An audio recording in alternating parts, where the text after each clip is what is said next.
Good afternoon, good evening, good night, good morning, wherever you are in the world. This is over and over and over again. My name is Richard, and this is Matchday Live. Everton women against Arsenal women, a really important game, isn't it, for Arsenal? A win tonight could briefly put us 3 points off the top. Of course, Manchester United are the leaders, but Chelsea play later, of course. It's all coming up. The other side of this, it's going to be good. Don't miss it. To Arsenal now, Frida Marnham again inside here looking for a second goal. Oh, she's got a second goal. That seals it. Frida Marnham again.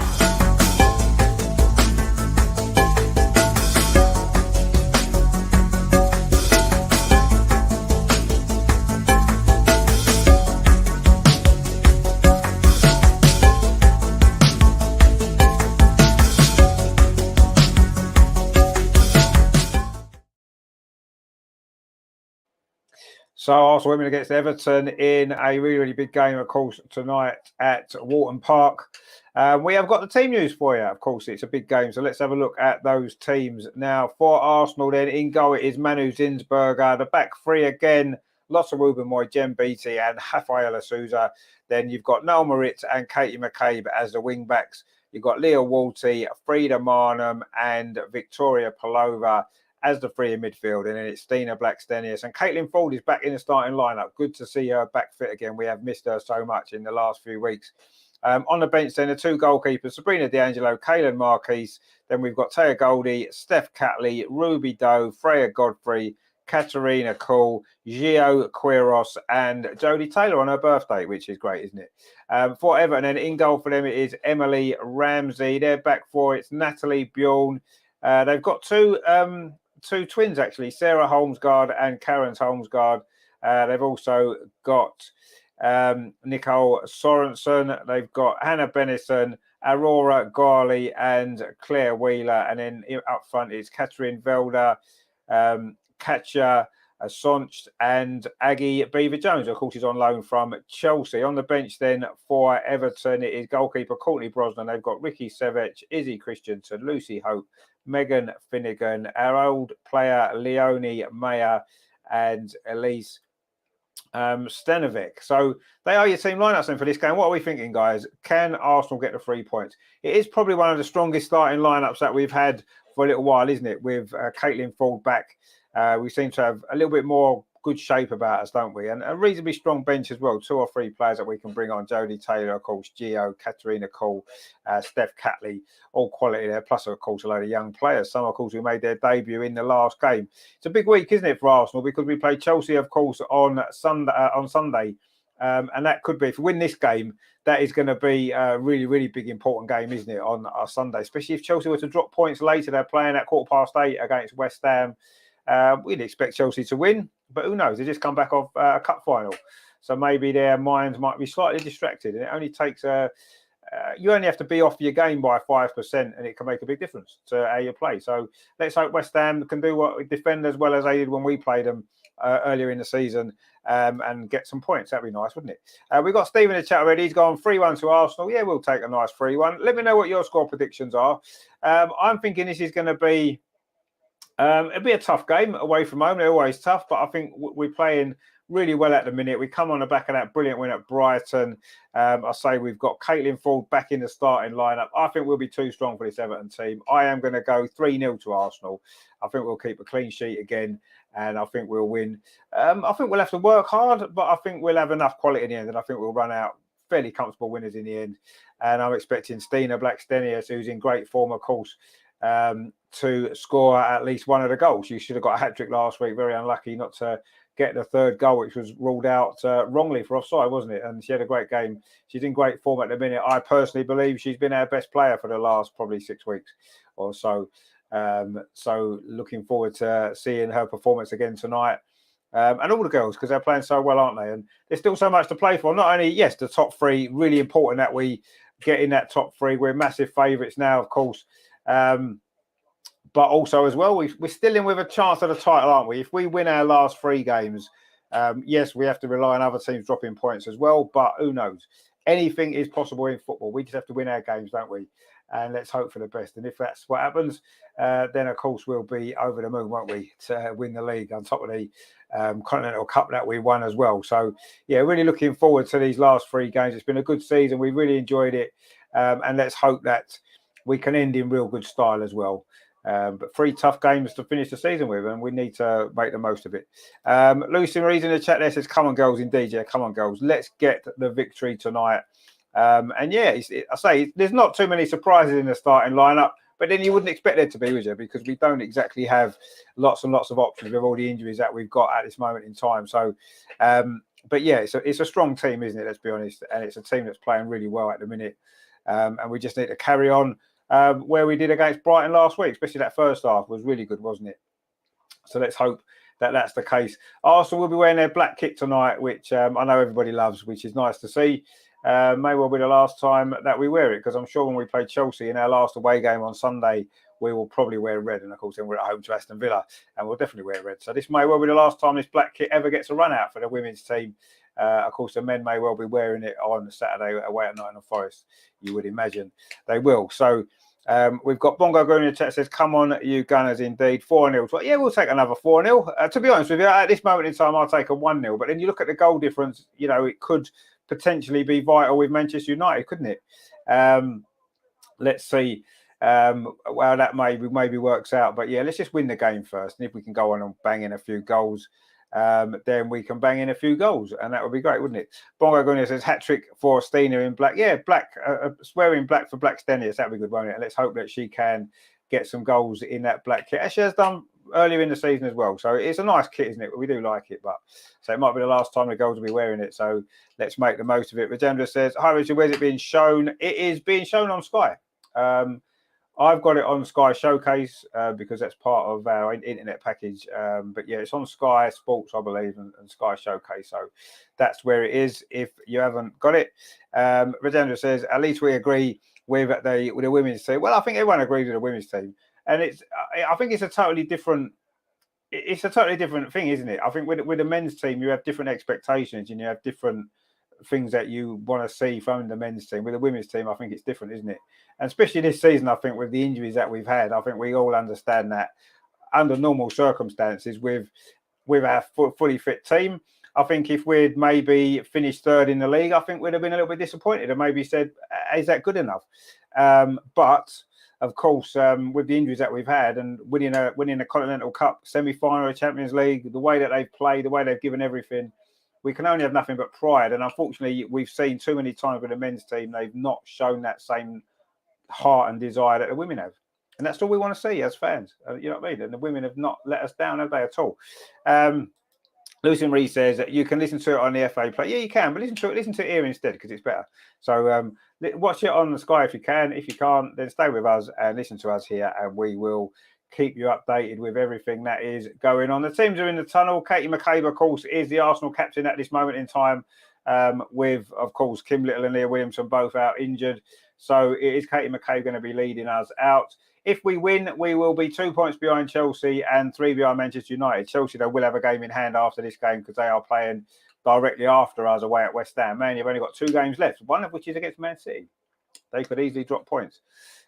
So we shall see what happens there. Steve says, swap them over. Swap what over? I don't understand what you mean by swapping them over. But anyway, maybe you mean the men and the women's teams, the guts and the hearts that they show. Oh, yeah, we don't swap it, do we? We don't want to lose it from the women.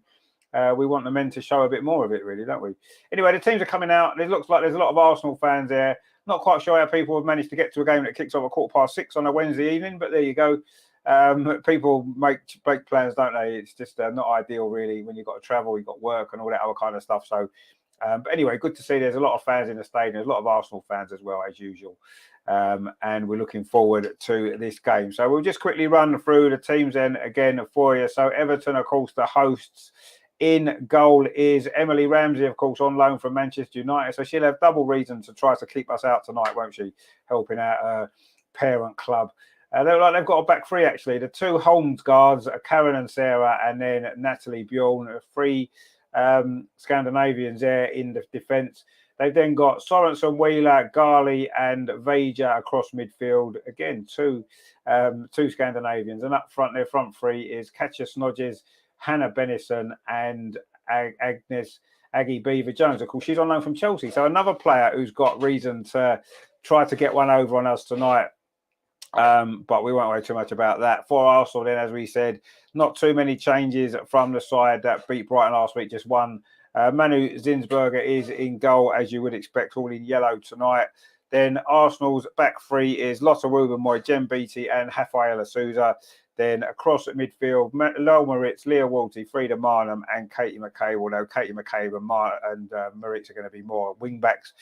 And then in the front three, Victoria Pelova, Caitlin Ford, either side of course, Stina Blackstenius, our top scorer with 18 goals. Brilliant from her. Zoe is in the chat. It is very good to see her. She says, "Come on, you Gunners, sooner listening." Well, thank you very much. I'm glad that you're with us and enjoying it. So we're going to be kicking off very, very shortly. I say a rather strange kickoff time for a Wednesday.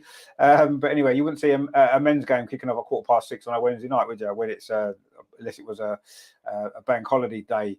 So yeah, very, very strange kickoff time. We know it's to do with TV because they want to show the Chelsea game. Why they couldn't have played the Chelsea game on a Tuesday or on a Thursday, or played one of these games on a Tuesday or a Thursday and the other one on a Wednesday, I don't know. But anyway, we won't worry too much about that. The game's here. We're about to kick off, and we just have to get on with it. It isn't a great kickoff time, is it? Let's be honest. And I say they want the women's game to get this profile. They want to make it on a par with the men's game. You wouldn't see a men's game kicking off at 6:15 on a Wednesday, would you, in the Premier League? Anyway, we've done the formalities. The Arsenal team are just in their little huddle, led by Captain Katie McCabe. I'm sure she's got some inspiring words to say, as usual, and I'm sure she'll be fired up for this game, as they all will. We know that they will, and I'm sure we can get the right result. So, yeah, let us know what your score predictions are. Steve's gone 3-1. Bongo Gooner's gone 4-0. I've gone 3-0. We're all pretty confident that Arsenal will win. But let's see what you think the score will be. I'll take a 1-0. I'll take a scrappy 1-0 all day long. 3 points is what matters. But yeah, if we can boost that goal difference, that would be really useful as well, wouldn't it? But Everton are a decent team. They've got some good players. We know how good they are. On their day, they can give anyone a game. So we are going to have to be on it, aren't we, tonight, if we're going to get the 3 points. And that's what we're hoping for. Now, we are going to get underway very, very, very soon. And it is going to be Everton who are kicking off, all in blue. They are attacking the goal to our right in this first half. Arsenal all in black will be attacking the goal to our left. It's Everton who are going to kick off, actually. And we're off and underway here at Walton Park. Everton against Arsenal, WSL. Big game. Everton play a long ball forward. Rafaela Souza's there to head that one away. Caitlin Ford looking to get involved on this near side. Arsenal's left. Good to see her back in the starting lineup. We've missed her so much, haven't we?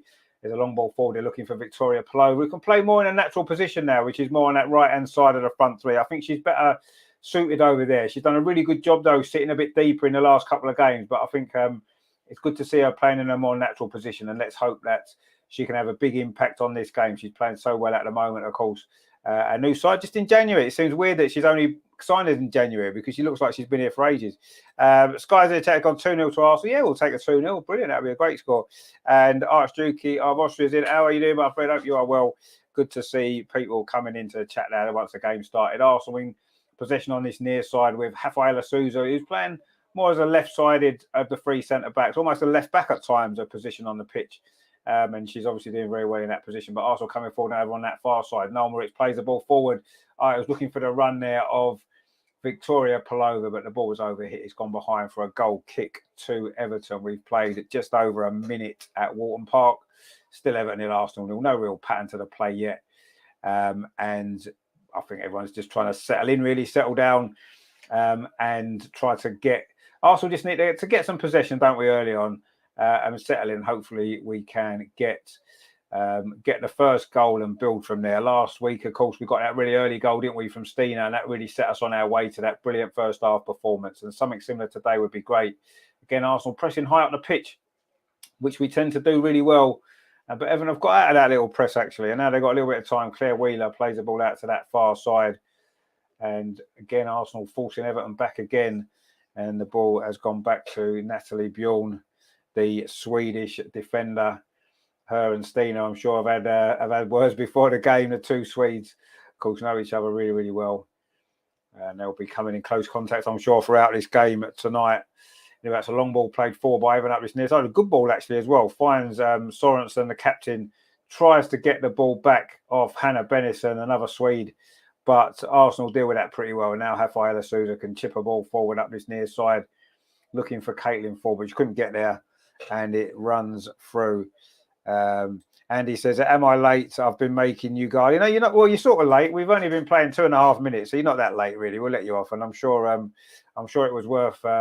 I'm sure it was worth it, wasn't it? Anyway, Arsenal haven't really settled yet, but neither have Everton. To be fair, it's been a little bit of a scrappy start. The ball's now played back to goalkeeper Emily Ramsey, but that's a poor clearance. Leah Walters onto it quickly. Of course, that new contract for Leah. Brilliant news. Such a great player. Looking forward to seeing her playing for Arsenal for a few more years yet. Anyway, Everton coming forward now on this near side. It's played forward there by Sorensen. Tries to knock the ball in towards the run there of Holmesgaard, Sarah Holmesgaard, that is. The two twins, of course. The two Danish twins playing for Everton. I'm sure their manager can tell them apart, even if we might struggle. Anyway, Everton in possession in defence again. And they've started fairly well, Everton, actually. They're looking pretty comfortable on the ball. They look as though they've got a decent game plan. And it's going to be up to us to unsettle that, isn't it? And press high up the pitch, as Stina is doing now as the ball goes back to goalkeeper Ramsey. Stina puts on a bit of pressure, but the Everton goalkeeper on loan from Manchester United was able to get a little bit of a short back pass. They almost let Stina in. But Everton do manage to deal with that pretty well in the end. It was Sarah Holmesgaard, it was, who almost gifted us an opportunity. But Everton now actually played it out from the back, and they've played it out from the back pretty well. And they can now come forward, looking to get the ball forward quickly, aren't they, from midfield? Bypass the Arsenal midfield and just try and lob the ball over the top. They've done that 2 or 3 times already. But Arsenal have won possession again. Victoria Plover on that far side, but in fact, there's a free kick because Frida Marnham was fouled. Wearing gloves, Frida Marnham, actually, which in May does seem strange, especially when you remember that she comes from Norway, which is a lot colder than Merseyside in May, I would assume. Anyway, she's got her gloves on, bless her. Let's hope that she tends to wear them anyway, doesn't she? Let's hope they can inspire to another great goal or two, because we needed a great goal from Frida, didn't we? A couple of weeks ago when we played Leicester. That's a long ball forward, looking for the run of Stina Blackstenius. She can't quite get there, though, because Emily Ramsey's out and grabbed that ball there. But that's what Arsenal are going to try and look to do, get Stina in behind. That's where we tend to have a lot of success, especially in recent games when Stina's made them runs. Just get them ball into her and she will cause problems. We've seen that. She's been in great goal-scoring form, hasn't she? Certainly since the Continental Cup final. And she's on 18 for the season, which is a great effort. She's on track to get 20 goals. And for any striker, that's a good season, isn't it? Especially it's her first full season with Arsenal. Anyway, it's Everton coming forward now up this near side. A long ball played in. Jem Beattie gets there. The ball just runs away from actually. And it was a foul by Jem Beattie, but Everton keep possession. So the referee allows play to go on. But Arsenal are forced Everton back. Little mistake there from Jen very early in the game. But she sort of recovered. She did commit a foul, but anyway, Everton did play on, and they've still kept possession since then now. Anyway, it is Everton in possession at the back. Claire Wheeler plays it back to Bjorn, gets it back again. Claire Wheeler and just pops it off. Everton looking comfortable in possession at the moment. Oh, this is good play actually by Hannah Bennison on this near side. Plays the ball in field, but it's not a great ball. Frida Marnham's there and finds Leah Volti back fit again. Of course, missed last week's game with an illness in the... it was before the warm-up, but it was certainly just before the game. She had been named in the starting lineup at Brighton, but ended up pulling out due to illness. But she's back in the side tonight, and it's good to see her. And I say, just fresh from that new contract as well, which is fantastic news. Anyway, the ball's played back to Manu Zinsberger. Come well out of her penalty area, but she just knocks the ball out to Lotta Wubenmeyer on that far side. She finds Noel Moritz, and it comes back again to Lotta Wubenmeyer. Arsenal just starting to try and knock the ball around and get a little bit of confidence with the ball, because we've not really done too much so far. We've just won a free kick there. Stina Blackstenius was fouled inside at the centre circle. She does like to drop deep to link the play, doesn't she, Stina? Very underrated, a lot of the work that she does off the ball as well as her great work on the ball and her great goal scoring form that she's in. Anyway, we've got a free kick inside the centre circle. Frida Marn leaves it to Jem Beattie. She just takes it short to Rafaela Souza on his near side now. Katie McCabe, the captain, cuts in looking for a bit of support. She had Caitlin Ford outside her. Instead, she goes back to Leah Vulty. And then Leah Vulty just lays it off to Jen Beattie. Super Jen Beattie, of course, as Terry would make us say. He'll be in the chat soon, I'm sure. May still be at work, as a lot of people are. Early kickoff, I say, not ideal, is it? But anyway, never mind. I don't know why Chelsea couldn't have played early and us played later, but there you go. It's that sky for you, isn't it? What can you do? Anyway, the ball has gone behind. It is a goal kick to Everton, which Emily Ramsey is going to take. We haven't really tested her as yet. We've played 7.5 minutes. No real pattern to this game. Everton have had a lot of possession, but fairly comfortable possession inside their own half. And Arsenal struggling really to really get anything going at the moment in the attacking sense. And I think there's a problem with the ball. Yeah, I think the ball's gone flat. But anyway, we're going to have to change the ball. That's unusual, isn't it? So early in the game, 8 minutes played, and we're going to have a new ball. It's like tennis, isn't it? But anyway, it is going to be a goal kick to Everton. And Emily Ramsey, all in green, is going to take this goal kick. She just plays it short, and Everton looking to build the play from the back, as they've done very early in this game. So quite good effect so far, you have to say. And they're doing it again here, playing the ball well through midfield. Look, a decent side Everton in possession, don't they? Archduke of Austria says that Chelsea are fighting for the title. Makes sense they play later. We're fighting for the title as well. If we win this game, we're only 3 points behind Man United and 2 behind Chelsea. So you know what I mean? We're still fighting for the title. Anyway, a cross comes in from this near side, but it's into the side net. It wasn't a great cross actually from Sorensen. And it's going to be a goal kick to Arsenal. But no, we're fighting for the title, definitely. Still, while it's mathematically possible, we'll still be fighting for it, won't we? And a win today would put us, I say, 3 points behind Man United. They are the leaders still. And they've got a very tough game against Man City at the weekend. So, you know, it's not... it isn't over and done with yet, this title. Let's keep fighting. Terry, I said Terry will be here. Here he is. He says, good evening, Richard, Steve, Bongo, Guna, and Rajan, and everyone else in the chat. Spot on, Richard, Super Gem. Exactly, it is Super Gem Beatty. We know it's Super Gem Beatty now. It's just standard, isn't it? And Arsenal won a free kick. And Risa said there, do you like Bukayo Saka? Of course we like Bukayo Saka. We love Bukayo Saka. He's an absolute legend, isn't he? And he's had a great season. Anyway, Arsenal got a free kick now inside the centre circle. That's another foul, actually, from Holmesgaard. Now, because they're two twins and they look very similar, they could each keep doing fouls and the referee wouldn't know which one was fouling, would they? So they'll get away with it. Anyway, there has been 2 fouls by the Holmesgaards. One of them. Oh, in fact, she has got a yellow card. Karen Holmesgaard's got a yellow card already. So, obviously, the referee has figured out which one's which. So, yeah. Anyway, we can't figure it out, but she can. Anyway, Rafaela Sousa's gone long up this near side, but it's headed out by Everton, who started this game well, Everton, you have to say. They've probably just about been the better team in these opening 10 minutes, but Arsenal now looking to come forward. Leah Walty switches the play over to the far side. Noel Moritz moving forward for Arsenal. Got a little bit of movement ahead of her with Victoria Plover. Goes back instead to Frida Marner. Playing a little bit deeper role at the moment. And Arsenal now trying to thread that ball forward there, Leah Walty, but it was cut out. And Everton again in possession and looking fairly comfortable. Everton. I think Arsenal just need to settle, don't we? We need to get hold of the ball for a bit longer. Wayne says, hopefully it's a better result for the girls than it was for the men away at Everton. Well, yeah, exactly, yeah. But the women have got a decent record away at Everton, whereas the men haven't, have they? That's the difference.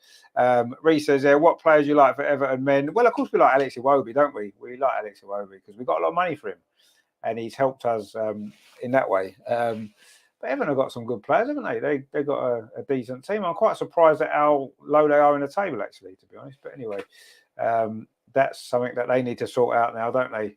And they've certainly done a little bit better under Sean Dyche, but they're still in trouble, aren't they? Tarkowski's a good player, actually, defender, isn't he? Anyway, Arsenal coming forward over on that far side. This is good play by Victoria Palova. Plays the ball infield, looking for the run there of Stina Blackstenius. Again, it's good defending from Everton.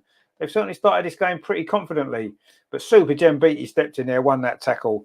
WSL Comp says I think it'll be 2-0 to Arsenal. Yeah, well, I've gone for 3-0. There was another 2-0 as well earlier. We're all pretty confident Arsenal win. And that's the most important thing, isn't it? Certainly, we've started the game slowly. Not like last week at Brighton. I think we were already 2-0 up at this point, wasn't we? And we were all comfortable and relaxed and enjoying life. At the minute, it's a little bit more of a struggle. But I'm sure we've definitely got the quality in this team to get somewhere. And there's another foul committed there by Everton. and that was by Sorges there, the Dutch forward. And it's a free kick to Arsenal. Goes back to Super Jembiti. He plays out to that far side to Lotta Wubben-Moy. Plays the ball forward there into the feet of a Victoria player. Gets it back again.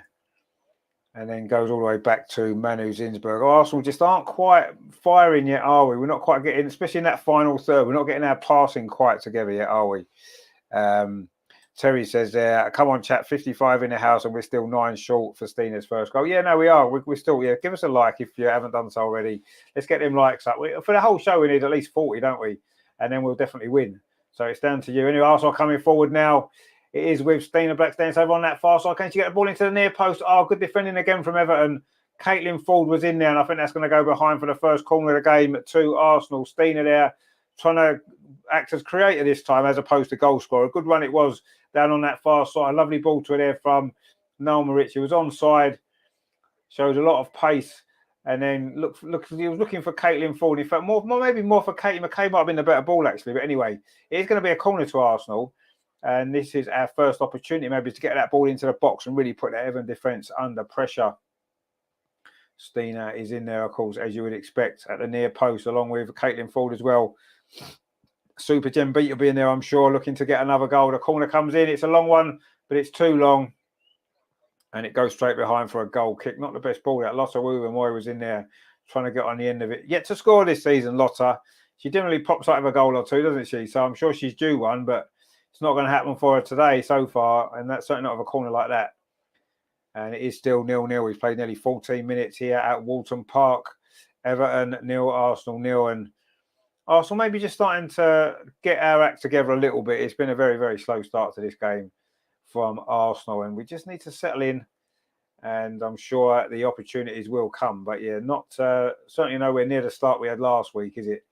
And you have to give Everton credit for that because they've come here tonight and they've set their stall out with a plan, and so far for them it's working, and they're playing some nice football as well, and they're managing to beat Arsenal's press. But the ball's now gone back to goalkeeper Emily Ramsey, and she just plays it short inside the Everton penalty. And now Stina tries to shut down, and that's a poor ball actually, and Arsenal picked it up with Victoria Pelova. She's trying to go on her own outside the box now. She plays out to that far side, Frida Marnham. Can she get a cross in? She does get a cross in. It's going to come all the way to Caitlin Ford. No, it isn't. Good defending again from Everton. And Caitlin Ford there is beaten on this near side. And Everton managed to come away with the ball. But that was much better from Arsenal. We forced a mistake. And by forcing that mistake, we almost had a chance there. Frida's cross just flicked away by the defender as Caitlin Ford was looking to come in on that far post. Be good for her to get herself a goal, wouldn't it, after such a breakaway. Missed that semi-final, of course, which would have made a difference, wouldn't it? If Caitlin had been fit for that game, would that have been the difference? Who knows? We were so close, wasn't we? And with Caitlin in the team, the form that she was in at that time before her injury, who knows? Terry says 60 likes and it's a Stina hat-trick. Who doesn't want that to happen? It's free, like the films on ITV. Yeah, it is free. And it does really, really help the channel as well. So if you are in the chat, even if you're not enjoying it, just give us a like anyway. But why would you not be enjoying it? What's there not to like? Anyway, Arsenal have just won the ball back again there with Leah Walton. That's a good ball into Stina on the edge of the box. Plays out to that far side. This is a good play from Arsenal. Is this going to be at the moment when we get the goal? It's played back into the box to Stina again. She turns away from the defender. Oh, Stina's shot just over the bar. In fact, it took a deflection. That's much better from Arsenal, moving the ball quicker. We got it into Stina's feet inside the penalty area. It was Noel Moritz with the ball. Lovely turn from Stina, and her shot there. Oh, in fact, it was probably on target. It was on target, but it got a deflection. It was good defending, actually, from Bjorn. And it's gone behind. It is a corner. There's a load of Arsenal fans behind that goal that Arsenal are attacking in this first half. That's our first real big effort at goal, that from Stina. And it almost brought the first goal, but it is another corner to Arsenal. This is on the near side. It's going to be Frida Marnham with her right foot to swing this in towards the near post. It's flicked away, though, by an Everton defender. And they do manage to clear away the second ball as well. But Noel Moritz is there to head it back forward again. And now Everton will get it clear. But they won't because Katie McCabe steps in. But Katie McCabe just lost out there. And this is a counter-attack. It's Beaver Jones on the attack for Everton. She would love to beat Arsenal tonight, wouldn't she? On loan from Chelsea. And that's a good ball, actually. Switched to play well over on this near side to Sorensen, who's then fouled by Caitlin Ford, who doesn't look happy with that decision. But it is going to be a free kick to Everton in a fairly good position for them as well on this near side. Certainly an opportunity to get the ball swung into the box. And it is also going to have to be switched on here defensively. Again, it was a long ball switched across the play. Sorenson's touch wasn't great, actually. Caitlin Ford come across and fouled her. Terry said they're 2 likes short, otherwise that would have been 1-0. Yeah, I think it almost was 1-0. The defender just got in the way there. So, yeah, if you want Arsenal to score, just give us a like, and that brings the goals. It pretty much works every game. So, you know what to do. Anyway, it's a free kick to Everton on this near side. Opportunity to get that ball into the box. It's curled in towards the edge of the 6-yard box. Header comes in at the far post, but it's cleared away by Arsenal. Super Gem Beatty it was. But not a great clearance in the end. And Sorenson's going to pick it up over on that far side, the left-hand side this time. Crosses the ball into the box again, but this time Rafaela Souza's header's better. But again, Arsenal can come forward. Caitlin Ford steps in there. But again, Everton have won the ball back high up the pitch. They're causing us a few problems in this game. This is a good play from Everton, actually. They have started this game really, really well, you have to say. Rajendra says, Stina is so much better than when she first came. No, I don't know. I thought she was great then. And, she's obviously settled in now, and you can see the difference. But yeah, she got 7 goals in like 13 games at the end of last season when we signed her. She's got 18 goals this season, so that's pretty good. It's a pretty good goal scoring record, isn't it? When you think she has had to settle in, and she's had a few problems. We've got a lot of players missing as well, haven't we? Key players who create chances for her. And I think the team's had to adapt as well as time's gone on, and it seems to be working now, and we're getting the best out of her. And I think that's what we maybe wasn't doing, certainly earlier this season. I didn't think we were getting the best out of Stina. And we certainly have been in recent weeks, which is great to see. And her confidence is really high as well. And also in possession now with Super Gem Beatty, plays it up that far side to Lotta, Wooben, Moy. When it's a back three, it's almost the 2 centre backs are almost like full backs, aren't they? They're very wide when we have the ball. And then Jen just comes in middle and she's got the ball again, plays it to Rafaela on this near side. The Brazilian, a great signing she's been as well. Came, of course, the same time as Stina, didn't she? That ball's played forward into Stina's feet. Stina was clipped there. And the referee says no, but Everton almost stopped playing because I think they believed it was a foul. But the referee hasn't given it, and Stina's gone down. In fact, her boots come off. So I think it was a foul. But anyway, the referee decided not to give it. And hopefully Stina's going to be okay. I wonder if it was a Swedish teammate who committed that foul, and that wouldn't be very nice, would it? It's just caught her there. That's a foul. That is a foul, referee. Why have you not given that? It was clearly a foul. It was Bjorn. Just caught her back of her heel, knocked her boot off, and the referee didn't give a foul. Ridiculous. Anyway, not to worry. It's not done now, is it? Sounds like the referee maybe in the WSL this season and beyond. But anyway, Stina's now getting a little bit of treatment. Let's hope she's okay, because she has been so important for us, hasn't she, in recent weeks. She's putting her boot back on again. I'm sure she's going to be okay. Terry says, come on, Richard, come to terms with it. Stina's rubbish. Yeah, I know. Anyway, let's hope she's going to be okay. She's back on her feet again, and she's just clipping something back onto the back of her shirt. Not quite sure what that is. Anyway, she's still not moving particularly freely, Stina. Let's hope she's going to be okay. Rajendra says Stina is much stronger and faster. Yeah, she's improved as the season's gone on. There's no doubt about that. And I do think her confidence has improved as well. They're saying she's been working with Kelly Smith, who, of course, has been on the coaching team. And I think that's good as well. Bongo Guna says there, Rich, who do you think has profited the most with Mead and Viva? I personally think the goalkeeper from the other teams. Yeah, well, obviously that as well. I mean, I think in our team, probably Frida. I think Frida's really blossomed this season. I think Caitlin Ford as well. She seems to have stepped up her game this season as well.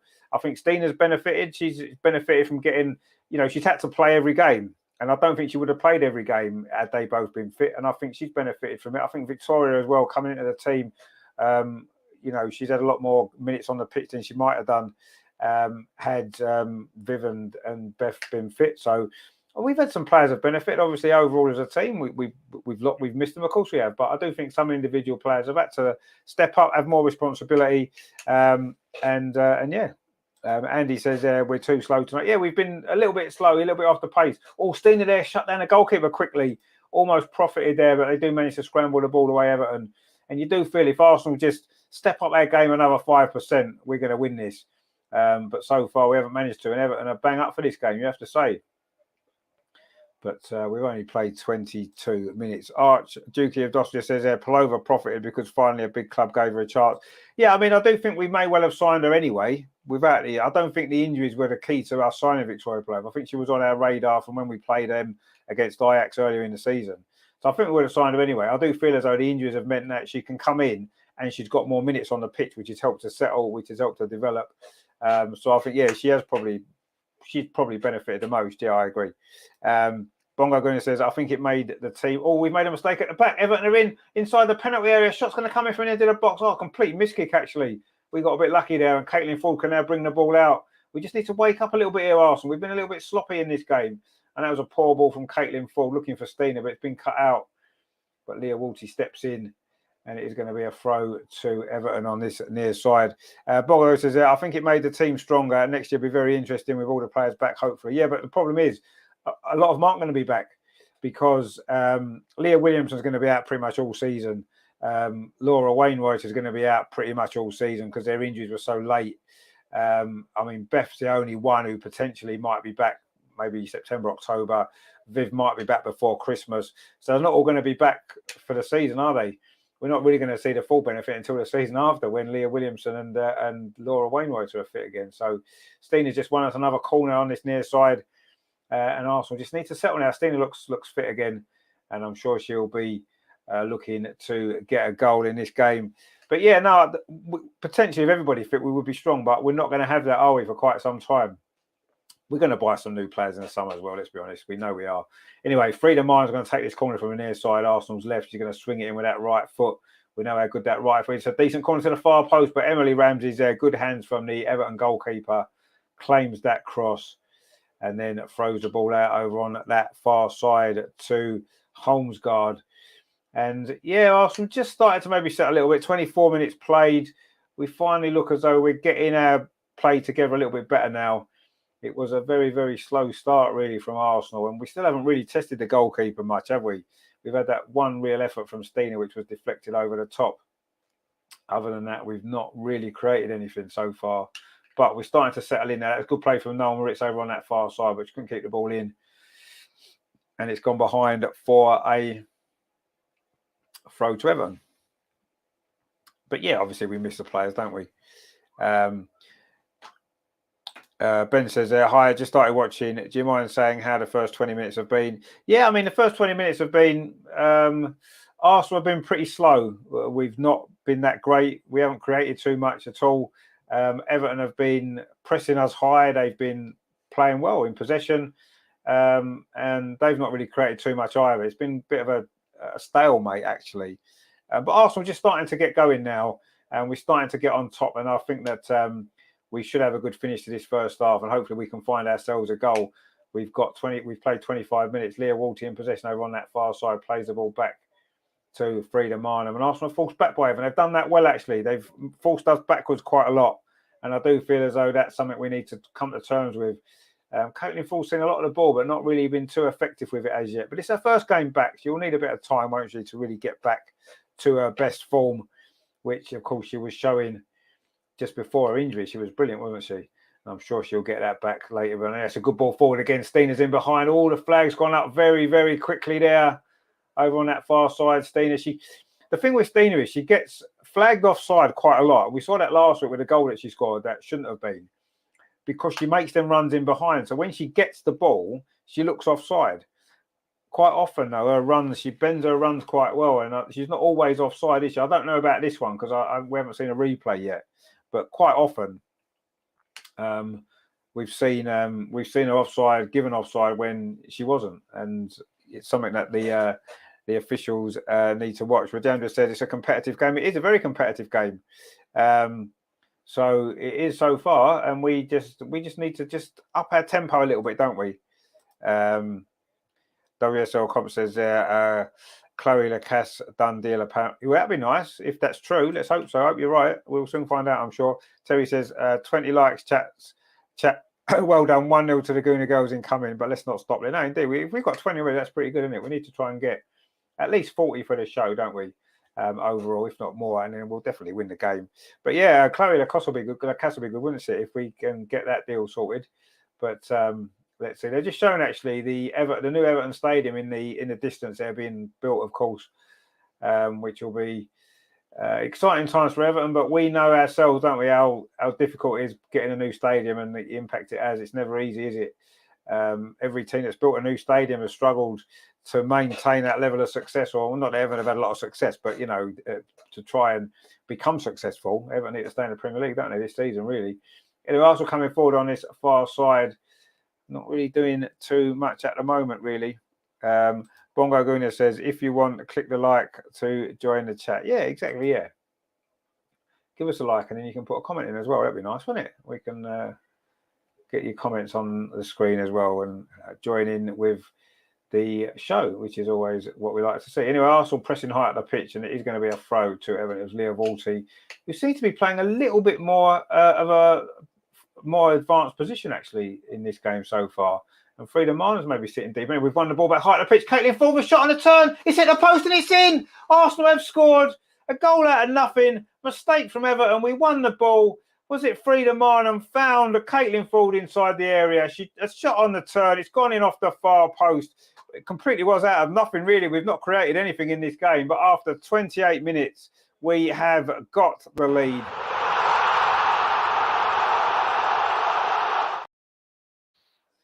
And how important might that prove to be? It was a throw from Everton, actually. They tried to play it out from the back, and they've made the mistake. Stina actually won the ball. The cross came in from that far. So I think it was Noel Moritz. First time shot from Caitlin Ford, and it is.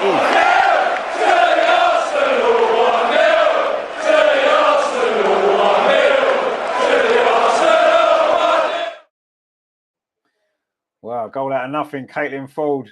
She didn't like she hit it actually cleanly. It sort of bobbled off her foot, off her ankle, really. A shot on a turn. It's just gone, bounced in off that post, and it's gone in.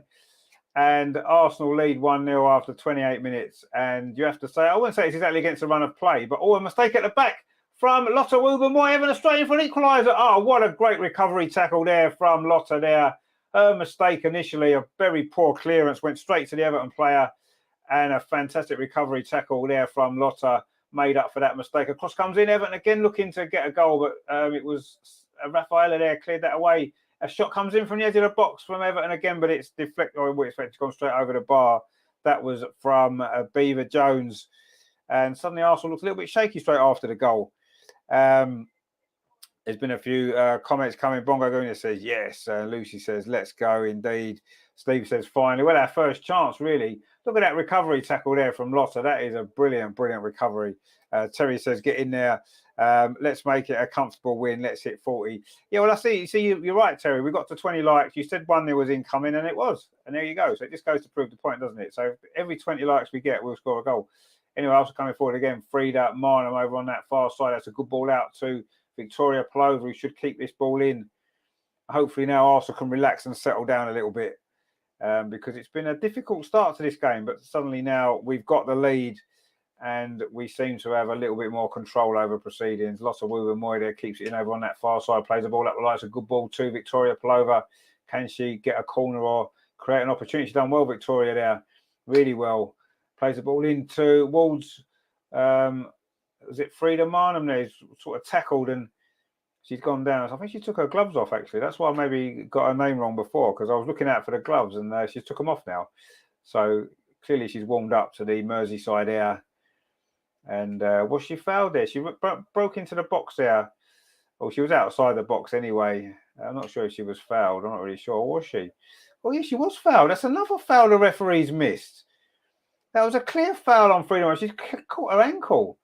And I don't think the referee's given it. I mean, that's two blatant fouls there's been on Arsenal players in this first half. Neither have been given as fouls. The one on Stina and now that one there on Frida.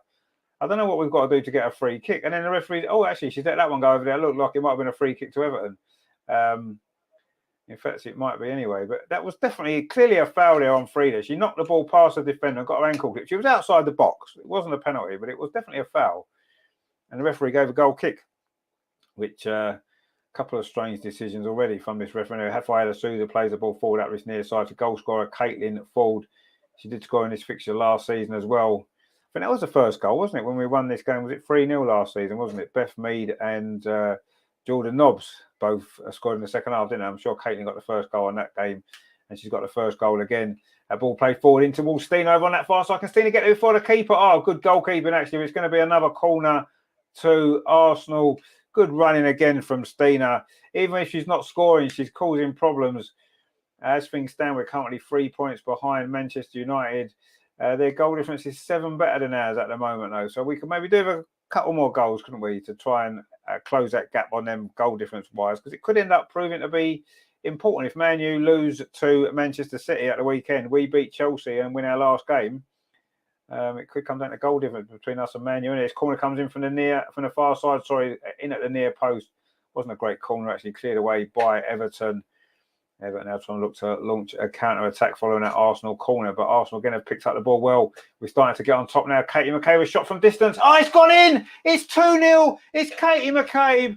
Again, a goal from nothing in many ways. We won the ball back high up the pitch. It fell to Katie McCabe, and she shot from about 25 yards low into that bottom corner. The goalkeeper maybe felt as though she could have maybe done a bit better there, but we don't care.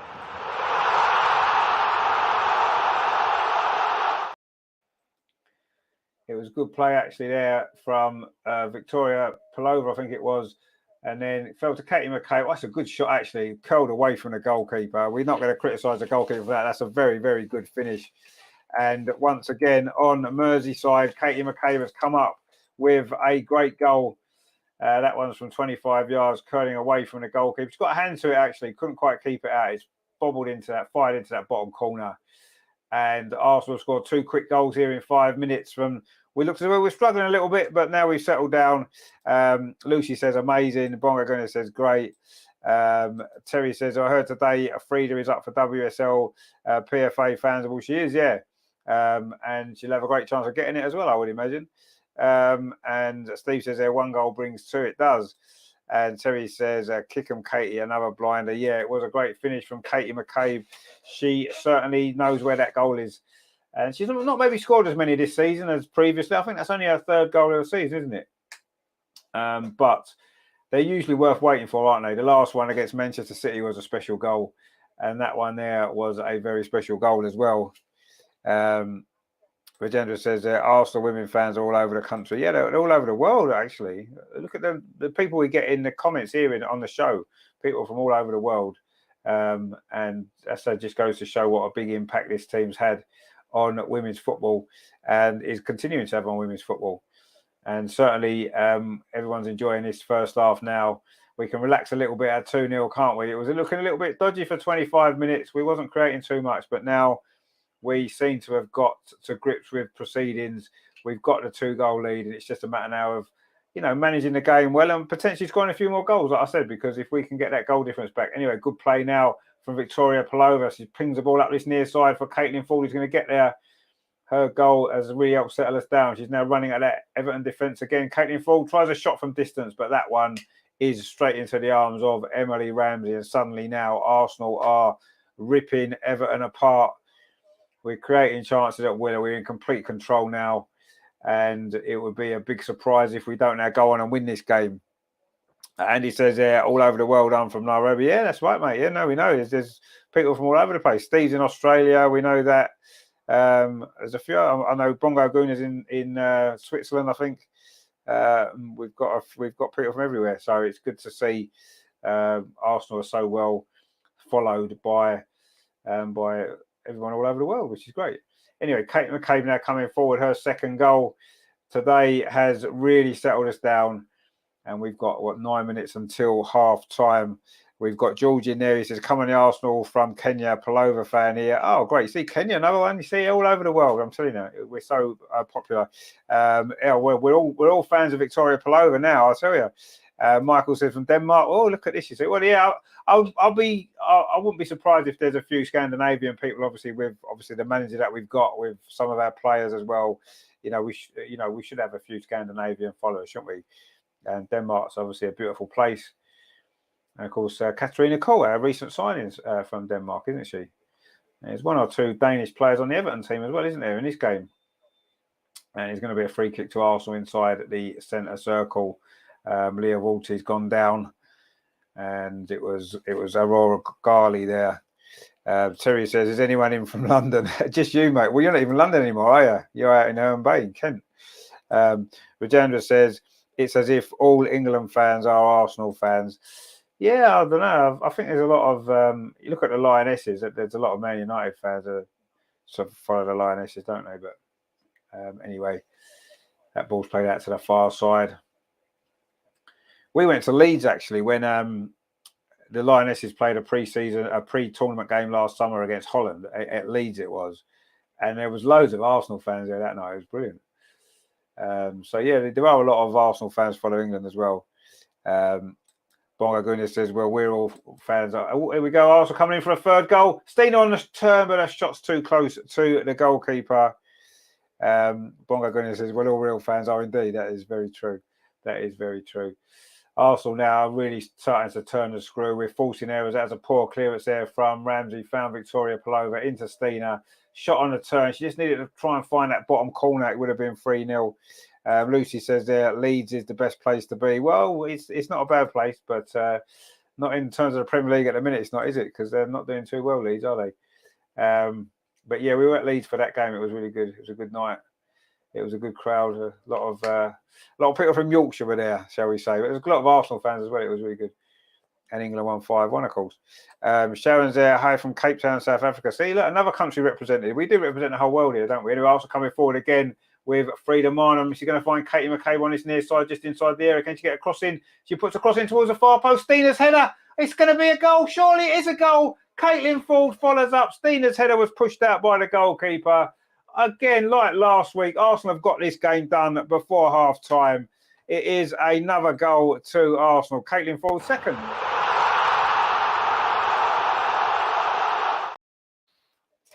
She couldn't really miss that one. It was a great cross, actually, from Katie McCabe from this near side.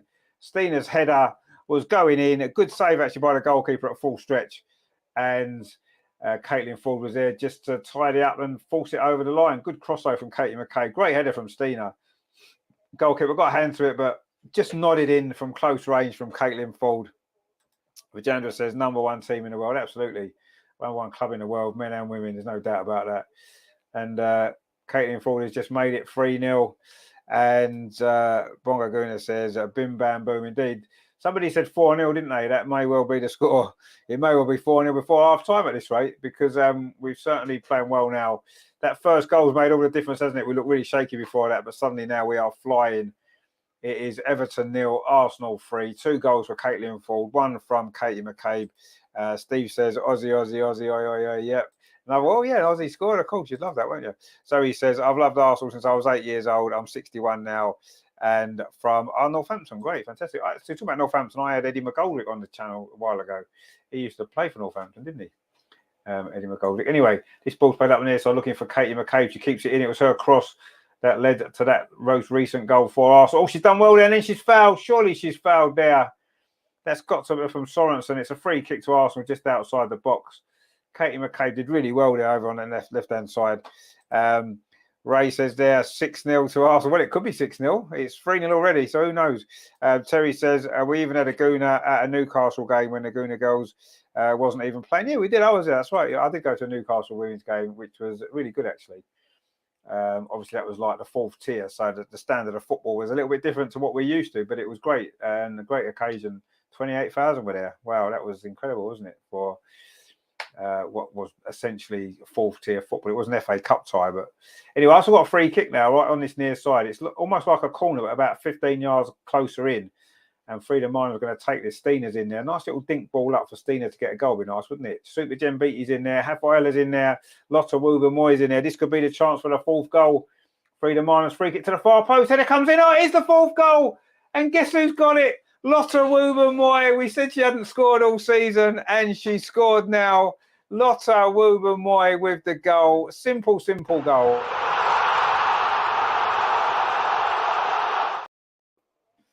It was that free kick there. Frida Marnham just chipped it in towards the far post. And lots of Ruben Moyes there. For the second week in a row, we've scored 4 times in the first half. And all those 4 goals have come in the last 15 minutes. Lovely free kick. Lots of there. Wanted that more than anybody else. Threw herself at that. And she's got herself her first goal of the season. And she'll be very pleased about that. Good header as well it is. And Arsenal are 4-0 up. And now we have got the opportunity to maybe go on here and boost that goal difference, because we'll be closing in on Man United's goal difference now, won't we, after that first half. Brilliant stuff. Zoe says, I know I was commenting on that show too. Oh, you was, I remember now. Yeah, he was my favourite player at the Cobblers. Yeah, he was a good player. He never quite worked for him at Arsenal, did it? Unfortunately, but he was great for Northampton. Terry says, congrats, Zoe. Ray says, get in. Steve says, easy peasy. It has been now. It wasn't. It wasn't easy, was it? Redendra says, Man United's women's team was only set up 3 years ago. Yeah, it was. Yeah. They had one before that, though, didn't they? Well, I think it was set up 5 years ago now, but they had a team before that finished. So he said, you said a lot of us scored. Yeah, I fancied she'd score this season eventually. It was obvious she was going to get one at some point. I'm glad it's tonight. I said 4-0. Of course, I meant in the first half. No, of course, we knew you meant it. I mean, I said 3-0, and I meant 3-0 after 35 minutes. I didn't mean the full-time score. Arsenal, we want 10. Yeah, 10 would be nice, wouldn't it? That would certainly wipe out that goal difference. Terry says, well pleased for Lotta. She left it late this season to get her only goal. Yeah, I know. Well, she got 3 or 4 last season, didn't she? Remember that one against Wolfsburg? That was a great goal, wasn't it? Anyway, Stina now puts a cross in. You know, we're 4-0 up and Stina hasn't scored yet. So we got her a couple of goals to come as well. Rajendra says they took half of Liverpool's good players. Anyway, Arsenal going forward again. Yeah, they did. You're right, yeah. And Arsenal looking for a 5th goal before half-time. Katie McCabe's lining up another shot from distance. Oh, that's just gone wide. Had that been on target, that would have been another goal.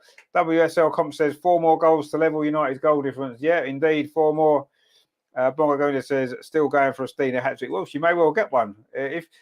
Last week, what happened was we were 4-0 up at half-time. In the second half, we kind of took our foot off the gas a little bit, understandably so, and it ended 4-0, didn't it? This week, maybe we can go for this in the second half and really push this advantage in, because I mean it hasn't been a 4-0 first half, let's be honest. Oh, we're going to get another chance. Caitlin Ford's hat-trick. Oh, good save.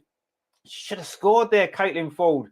The ball fell to her brilliantly in the box, stood up nicely for her. The goal kick, Emily Ramsey's come out. She tried to chip it over her, but maybe lacked a little bit of conviction there. It was just a ball over the top. She didn't quite get a good connection on that. Could have been a hat-trick actually there in the first half for Caitlin Ford. That would have been a way to put yourself back in the team again, wouldn't it? Anyway, she's got 2 goals. We're into the last 30 seconds of normal time at the end of this first half, which after a very difficult start has proved to be a very, very productive first half for Arsenal. And how important now does that tackle from Lotta Woober-Moy straight after the first goal look now? Had Everton equalised then, could have been a totally different story. But great tackle from Lotta. It was her mistake initially, which she made up for it brilliantly. And that may well prove to be a really big moment in this game. And she just added a goal as well. Steve said, before we scored, I was halfway texting, are we going to score? And then 10 minutes, well, yeah, we've had a good 10 minutes there. Terry says, you got to give it to these Gooner girls. Everton have been hard to beat lately. Well, they looked a good side at the beginning, didn't they? Until we scored, I was a bit concerned. But once that first goal went in, and then obviously Lotta made that great tackle after that, it's been so comfortable. And you know, our pressing's working. We're just moving the ball a bit quicker. We forced a couple of mistakes from Everton's defenders, and we've made the most of it with some good finishes. We just won the ball back again. If we know not quite there, Freedom mine, I'm almost in. But Everton looking to come forward over on that far side. There's going to be 2 minutes of stoppage time at the end of this first half. Cross comes in there from Everton over on that far side from Verja, but it's well defended from Arsenal.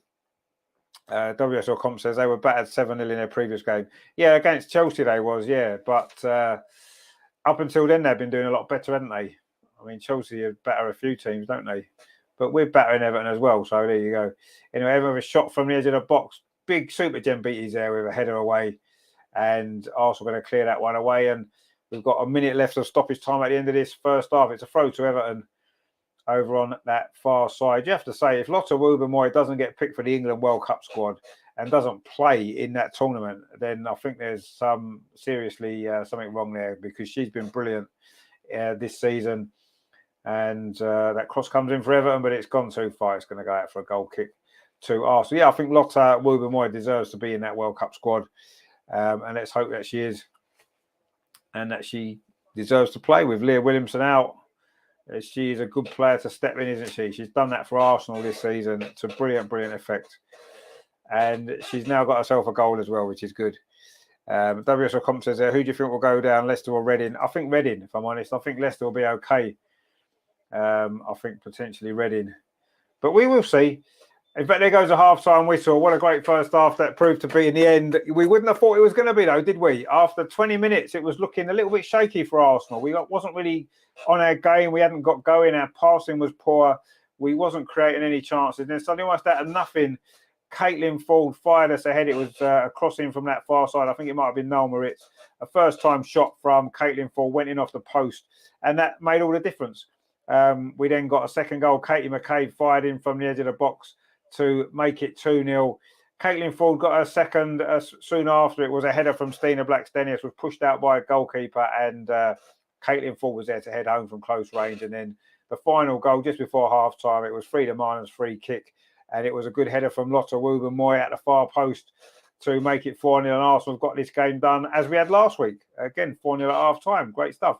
And let's see if this week in the second half we decide to push on and press on, or whether or not we do what we did last week and just manage the game and see it through. I'd like to see us get a few more goals, if possible, and close that goal difference on Man U. But let's bearing in mind we've got a big game on Sunday, haven't we, against Chelsea, and we need to save some energy for that as well, don't we? Because we know how tough that's going to be. Terry says, boo, what a load of rubbish. Indeed, yeah. But yeah, 2 weeks in a row with 4-0 up at half time. That's not bad, is it? That is not bad at all. Away from home. NA says, top 3 all but confirmed. Yes, you would imagine so. I mean, Man City have only got 2 games left. One of them is against Man U. Even if they won them both now, we would need to lose both our games, wouldn't we? Hello said there, I think Ford will get a hat-trick. Well, she should have had a hat-trick just there, shouldn't she? Just before half-time, but she couldn't get the finish on. But yeah, I wouldn't say it's quite confirmed yet, but yeah, we're very close, aren't we? Anything from the Chelsea game on Sunday probably seals the top 3, but let's think bigger. Let's think bigger still. We can still win the league, and that's what we want to try and do if we can, don't we? So yeah, I want us to think bigger. We'll see. But yes, it's been a very good. I say in the end, it's been a good first half. It wasn't, was it, for ages? It was very tricky, but good teams find a way, don't they, to get it done. I say once that first goal went in, there didn't really appear to be much doubt, did there, as to what was going to happen after that? And yeah, brilliant stuff. So yes, good stuff. 4-0. We will enjoy that first half again. Last week, the goals came early. This week, they've come later in the half. It doesn't matter. We'll take them any time, but won't we? It doesn't matter at all when the goals come. And it's certainly been a lot more comfortable than we would have assumed it was going to be, which is good, wouldn't it? But yeah, 4-0 again. We've certainly know how to score goals, this team, don't we? Of course, there's a bit of breaking football news from the Premier League. Well, not exactly breaking, but it was broke today. Brentford's Ivan Toney has been banned for 8 months for that betting stuff, which is a shame because he would have been a player I would have liked Arsenal to have signed. But anyway, we're not going to sign him now, are we?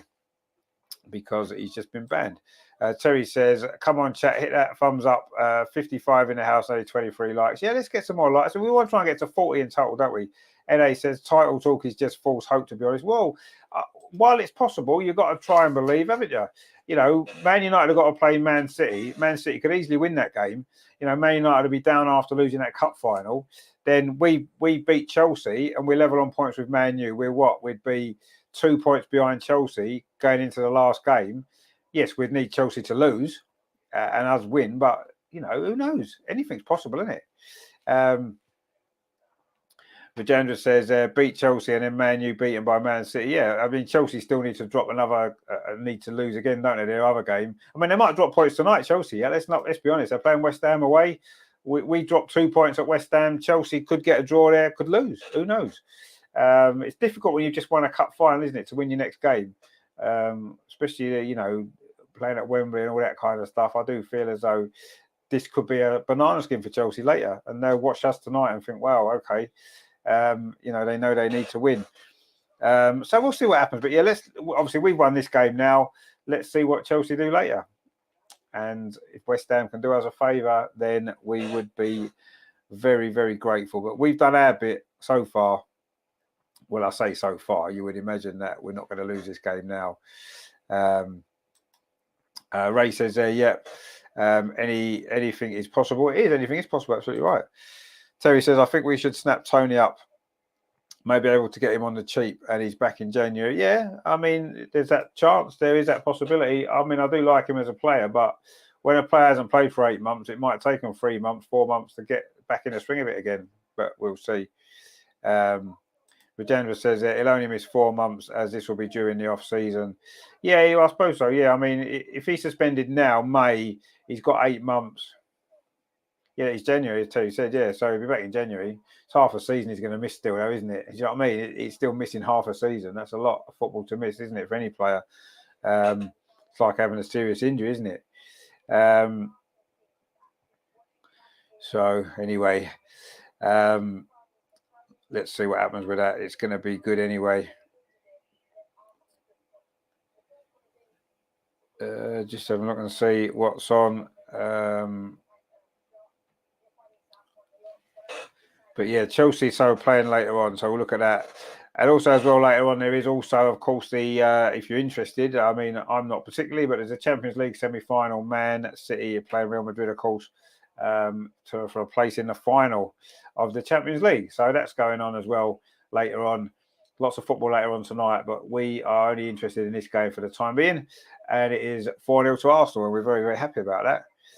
Bongo Guna says, would he be allowed to train with us? So I don't think so. Yeah, I think he would be able to train. He's just banned from playing, isn't he? He's not banned from football completely, is he? I'm sure he'll be allowed to train.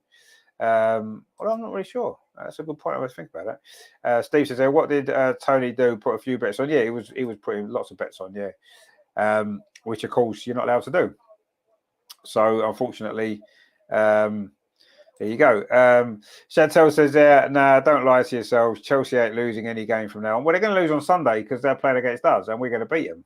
But, you know, so they're going to lose at least one more game if they don't lose any of the other two. But we'll see. I must admit, the way we're playing at the minute, I kind of fancy us to go there and beat Chelsea because I don't know, I don't think Chelsea are quite as strong this season overall as they have been. And I think we've got a good chance of going there on Sunday and winning. We haven't won away at Chelsea for a long time. It'd be nice if we did. Now, it says here, just going back to Ivan Toney thing, it says he's been banned from football for 8 months. So does that mean he just can't play, or is he... oh, I see. No, he can return to training 4 months before his ban's over. So basically, he's got a 4-month ban from football completely. So he can't even train with his team. And then he can train from September. So halfway through his ban, he can start training again, but can't play. So, yeah, interesting though, isn't it? It's funny how they put a punishment on a player quite quickly, but they can't put a punishment on the club like Man City for all the rules they've broken. But anyway, we shall see what happens there.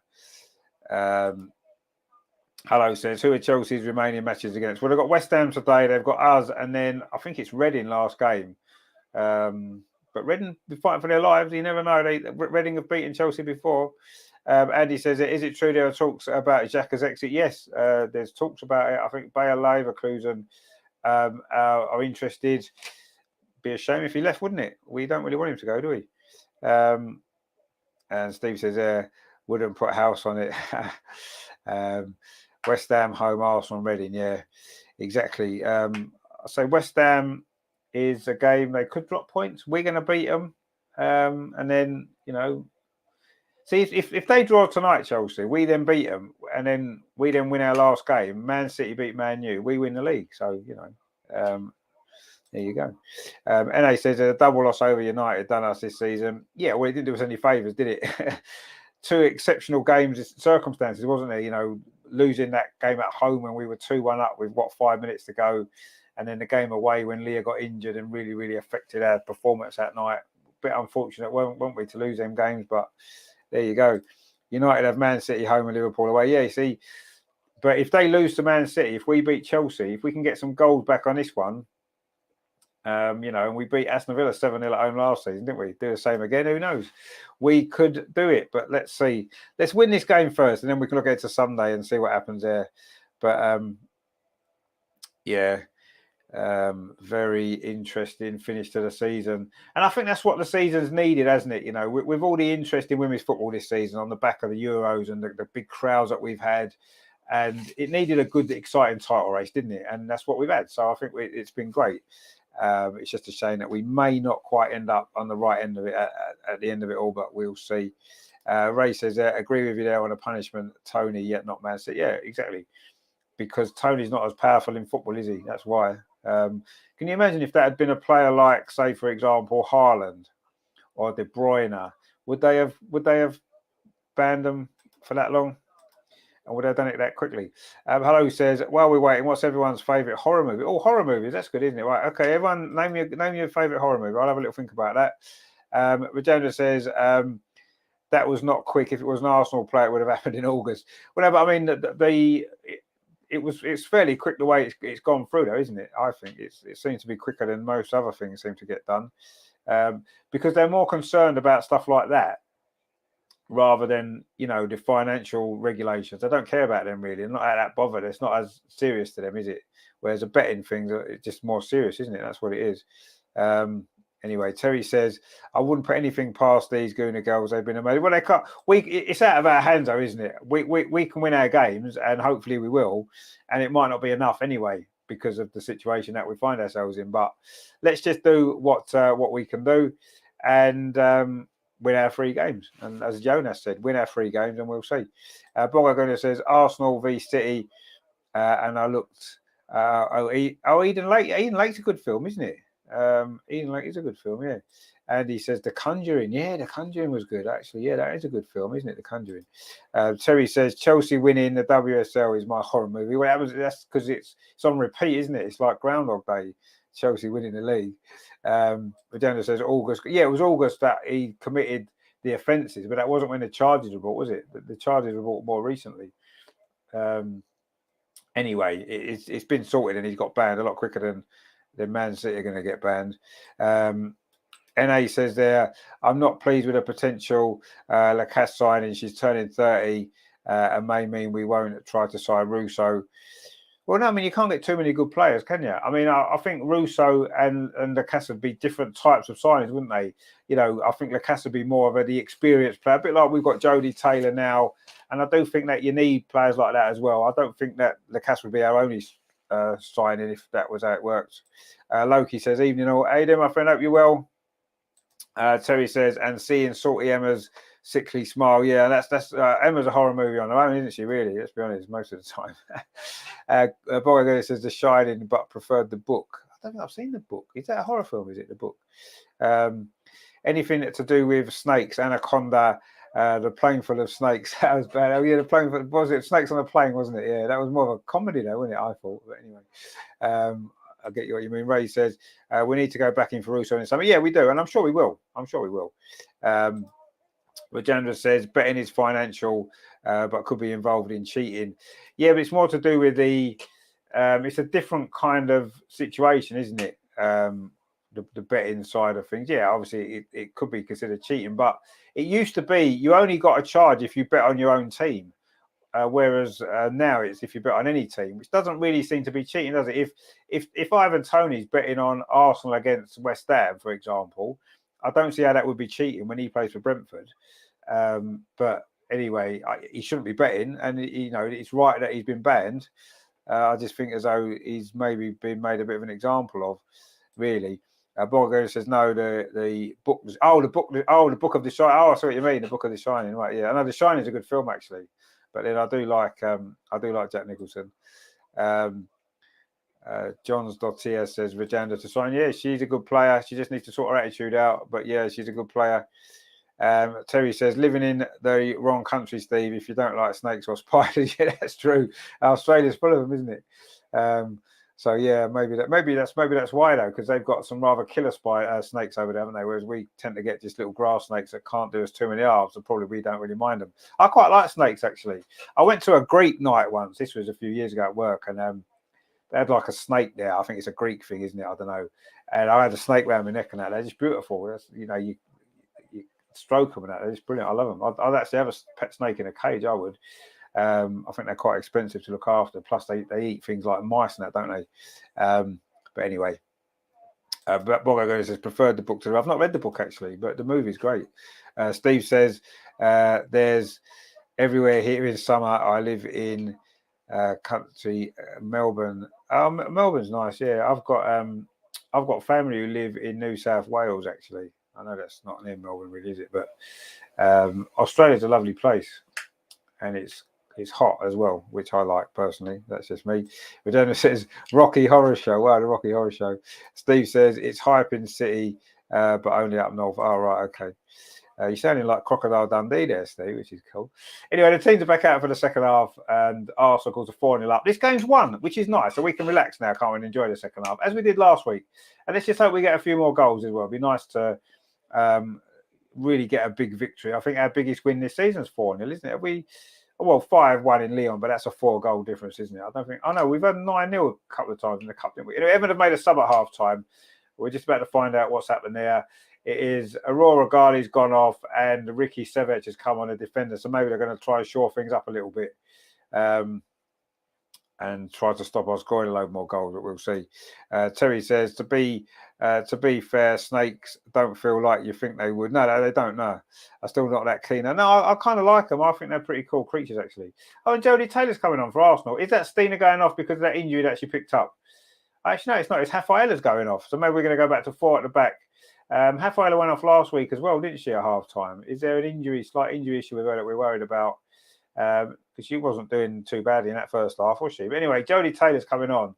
So that's good to see her coming on at half time. And it's Rafaela again who's gone off. So Jodie Taylor just getting a few last minute instructions before she goes on. A big cheer from the Arsenal fans, very popular figure, of course, on her second spell. She's going to get her first goal back in the team again, Jodie Taylor. Who knows? Videndra says, my brother's in Sydney. Oh, wow. That's fantastic, isn't it? See, not only is all the people in the show all over the world, we've got family all over the world as well, haven't we? Terry says, come on, hit the thumbs up button before the second half. So, yeah, give us a like before we go. Arsenal about to kick off this second half, attacking the goal to our right. Loki says, the Devil's Rejects, disturbingly funny. I've not seen that, actually. I'll have to maybe watch that then if it's good. I must admit, horror films aren't my favourite type of film, actually. But anyway, Steve says, which part, Rajandra, if you don't mind? Yeah, we'll find out whereabouts in Sydney is. That'd be good. Anyway, Arsenal coming forward straight away over on that far side. But there's an offside flag gone up there against Caitlin Fogg, looking for a hat-trick, of course. And she may well get it in the second half. We'll see. It was Steiner last week, wasn't it, with 2 goals in the first half, looking for a hat-trick. Not quite managed to get it. Caitlin Fogg this week. And Jodie Taylor loves to get her first goal on her second spell, wouldn't she? I'm sure. Not quite managed to get one yet, but she's made an impact since she's been here, hasn't she? Rajendra says, were the snakes constrictors or poison? I don't know what snakes I saw. They were quite sweet though. They were big, and I wouldn't have wanted to go to the wrong side of it, but it seemed quite friendly. It didn't do any harm anyway. It was not quite nice. I would like to get one though. Anyway, Everton coming forward now, looking to try and find a goal back. Chantal says Steiner was robbed a hat-trick. Yeah, she was definitely robbed a hat-trick. We all know that. She was onside by quite some distance for that third goal. Anyway, there's a slip there by an Everton player, but the ball's actually broken quite kindly in midfield to Beaver Jones there, but she runs into a bit of trouble, and in fact, she's giving away a free kick, and it is going to be a free kick to Arsenal. And some Arsenal players not reacting particularly well to that foul there by Beaver Jones. Of course, the Chelsea loanee, and there's an injury there to, is it Freedom Arnold? It was quite a bad injury. Let's have a look and see what happened there, actually. I know it was Leah Walty. Actually, to be fair, Leah Walty's landed awkwardly. She won the tackle there. It was a foul, and then Leah Walty's landed awkwardly. That's more the issue. That was a late. Actually, no, that was late on her ankle. That's a bad challenge. That deserves a card. That's almost a red card foul. That actually, yeah, typical Chelsea player. That isn't it? Absolutely unnecessary foul. You see the replay of that. That actually did get a booking, and well, she's lucky just to get a booking. Actually, that was over the top of the ball. A very, very bad foul that, and the last thing we need ahead of Sunday. I think maybe Emma must have spoke to her at half time and said you have to start injuring a few of these Arsenal players for Sunday because she was a bit worried about us in that first half. You see, that's what's happened there. She's been on the phone, hasn't she, Emma? She's been on the phone, isn't she? Emma Hayes has been on the phone there to her player and said, "Come on, start booting a few Arsenal players." And Leah Walty there. This looks a bad injury actually. She looks in quite a lot of pain. Let's hope she's going to be okay. I think she landed awkwardly as well, which didn't help.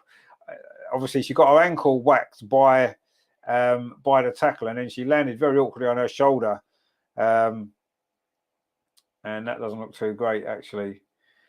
And I don't know if Leah Walty is going to be able to continue in this game. She looks in a very lot of pain. Caitlin Ford is there, comforting her. And this isn't looking good. This isn't looking good at all for Leah Walty. Another really bad injury for an Arsenal player. It was a terrible foul on her actually, and then I say the way she landed wasn't very great at all. And this is a worry ahead of Sunday. The last thing we need now is Leah Walty to be missing from that game. And quite how Beaver Jones hasn't got a red card for that, I do not know. The referee. Oh, she's changed her mind. The referee has given her a red card. Yeah, and that's rightly so. Well done, referee, actually. Well done, referee. That's good. At first, she gave her a yellow card. Whether she'd been told by the Lions, I think it was the Lions woman over on that far side, has maybe said to her, look, that was actually over the top of the ball. It was. When you see the replay, that is a very, very nasty tackle. She's in tears at the Chelsea low knee going off now, Aggie Beaver Jones. You can't really have a lot of sympathy for her for a tackle like that. It really was a terrible, terrible tackle. And she deserves that red card. She really does. I've got no sympathy for her at all. It's a horrible tackle. And it could well cause a serious injury. Terry says the more you see it, the worse it looks. Yeah, exactly. Yeah, it was dreadful. A dreadful, dreadful tackle. And it was just unnecessary. There was no need for her to do that. She was over the top of the ball. Yes, the way that Leah Walty's fallen has made the situation worse. There's no doubt. She's landed awkwardly. But it was a horrible, horrible tackle. She's having to have some oxygen on the pitch.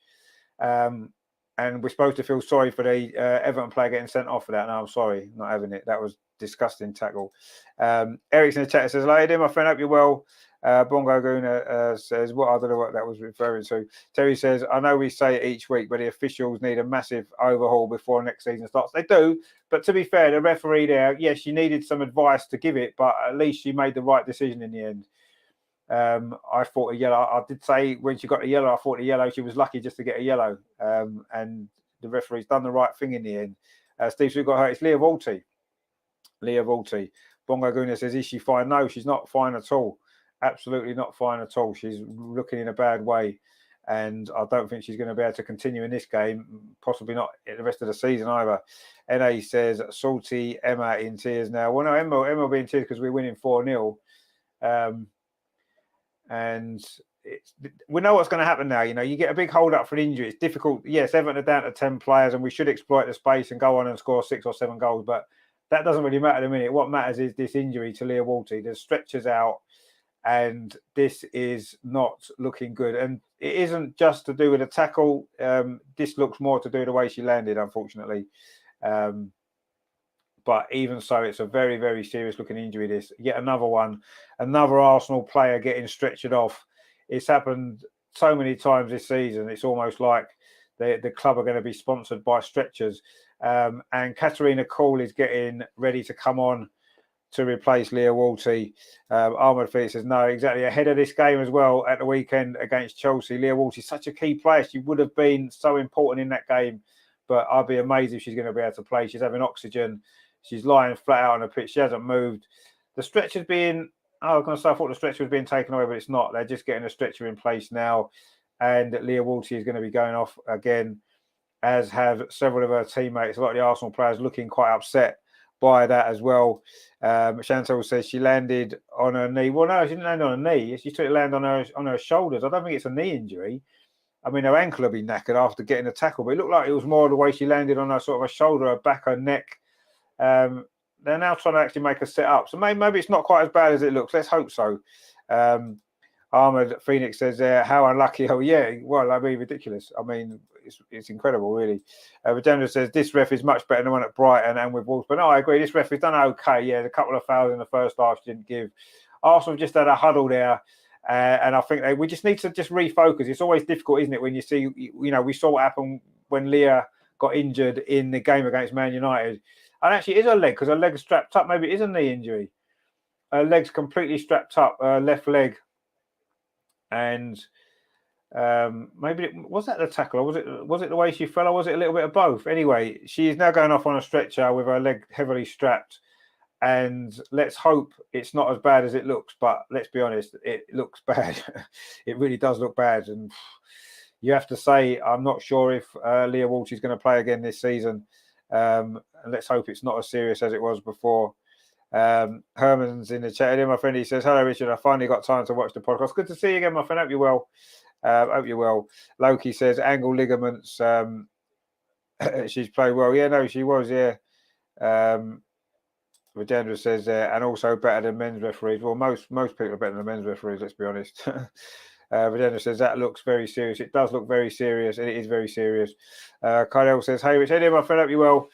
Leah Watt was just coming off on this stretcher then. Very, very bad luck for her. When I say bad luck, it was actually a dreadful, dreadful tackle on her that's caused that injury. And it has led to a red card for Aggie Beaver-Jones, and Leah Walty is getting carried off on a stretcher down a tunnel, and we just hope and pray that that's not as serious as it looks, because that didn't look great at all, did it? Ray says there, damn it, why are we always so unlucky with injuries this season, both men and women? Well, I mean, not so much the men, but the women, certainly. It's been dreadful, dreadful, dreadful luck. NA says, Salty Emma on the phone with Beaver. I think she was at half time to tell her to kick one of our players, and that's exactly what she did. And that was, yeah, deservedly a red card. And let's just hope that this injury isn't as bad as it looks as though it was, because, yeah, very, very sad. Terry says, Walty is going to be a massive miss if she can't play anymore this season. She is unreplaceable. There's no one like her in the whole of the WSL. And I'll say, you're right, there isn't. I mean, she just signed that new contract for that reason, because she's such a great player. And we're going to miss her a lot if she's out for a long time. But, yeah, I mean, what can you say? Just another bad injury for Arsenal this season. It seems to be happening on a regular basis at the moment. And, yeah, very, very, very bad news. Let's just hope and pray that she's okay. Anyway, Everton now have got it, so you got to feel a little bit sorry for the rest of their team, because they're down to 10 players and they're already 4-0 down. But you can have no sympathy whatsoever for Aggie Beaver-Jones for that tackle. Really terrible. Anyway, Arsenal now in possession. It's just a matter of Arsenal just maybe refocusing again now, because obviously when there's an injury like that, it's really tough, isn't it? The other injuries that we've suffered this season obviously have been bad. We saw the Leah Williamson one, but most of the time they've not been tackles, have they? It's been just sort of overstretching or whatever they've been. And I think that's a slightly different circumstance. When you see a player of your teammate get injured in a bad tackle, I think that has a lot more effect on you, doesn't it? Let's hope Arsenal can refocus. There, we're coming forward now. Katie McCabe across into the box. Oh, Jodie Tails on the end of it, but it came out very quickly. She couldn't direct a header on goal. And let's hope Arsenal take this out on Everton now and go on and score another 6 goals. That'd be nice, wouldn't it? Regenda says that hopefully Katerina can show her skills like she did in Brighton. Yeah, she's a different type of player, though, isn't she? What I think will end up happening is against Chelsea, potentially, is I think Frida Minor will drop in that deeper role, won't she? In fact, that was maybe a bit of an easier chance than it looked on the replay. NA says, who should play as a 6 at Chelsea? Yeah, probably Frida Minor probably is the best option that we've got there. Arsenal going to press the ball high up the pitch, and Katerina Cole gets her first involvement. Noel Moritz gives it back to Katerina Cole. A big opportunity for her. Maybe she can play that number 6 role. Not quite sure she's ready to in a game like Chelsea away, but anyway, she's got a big opportunity in the second half of this game. She worked hard there to force another mistake, and Arsenal got a throw on this near side.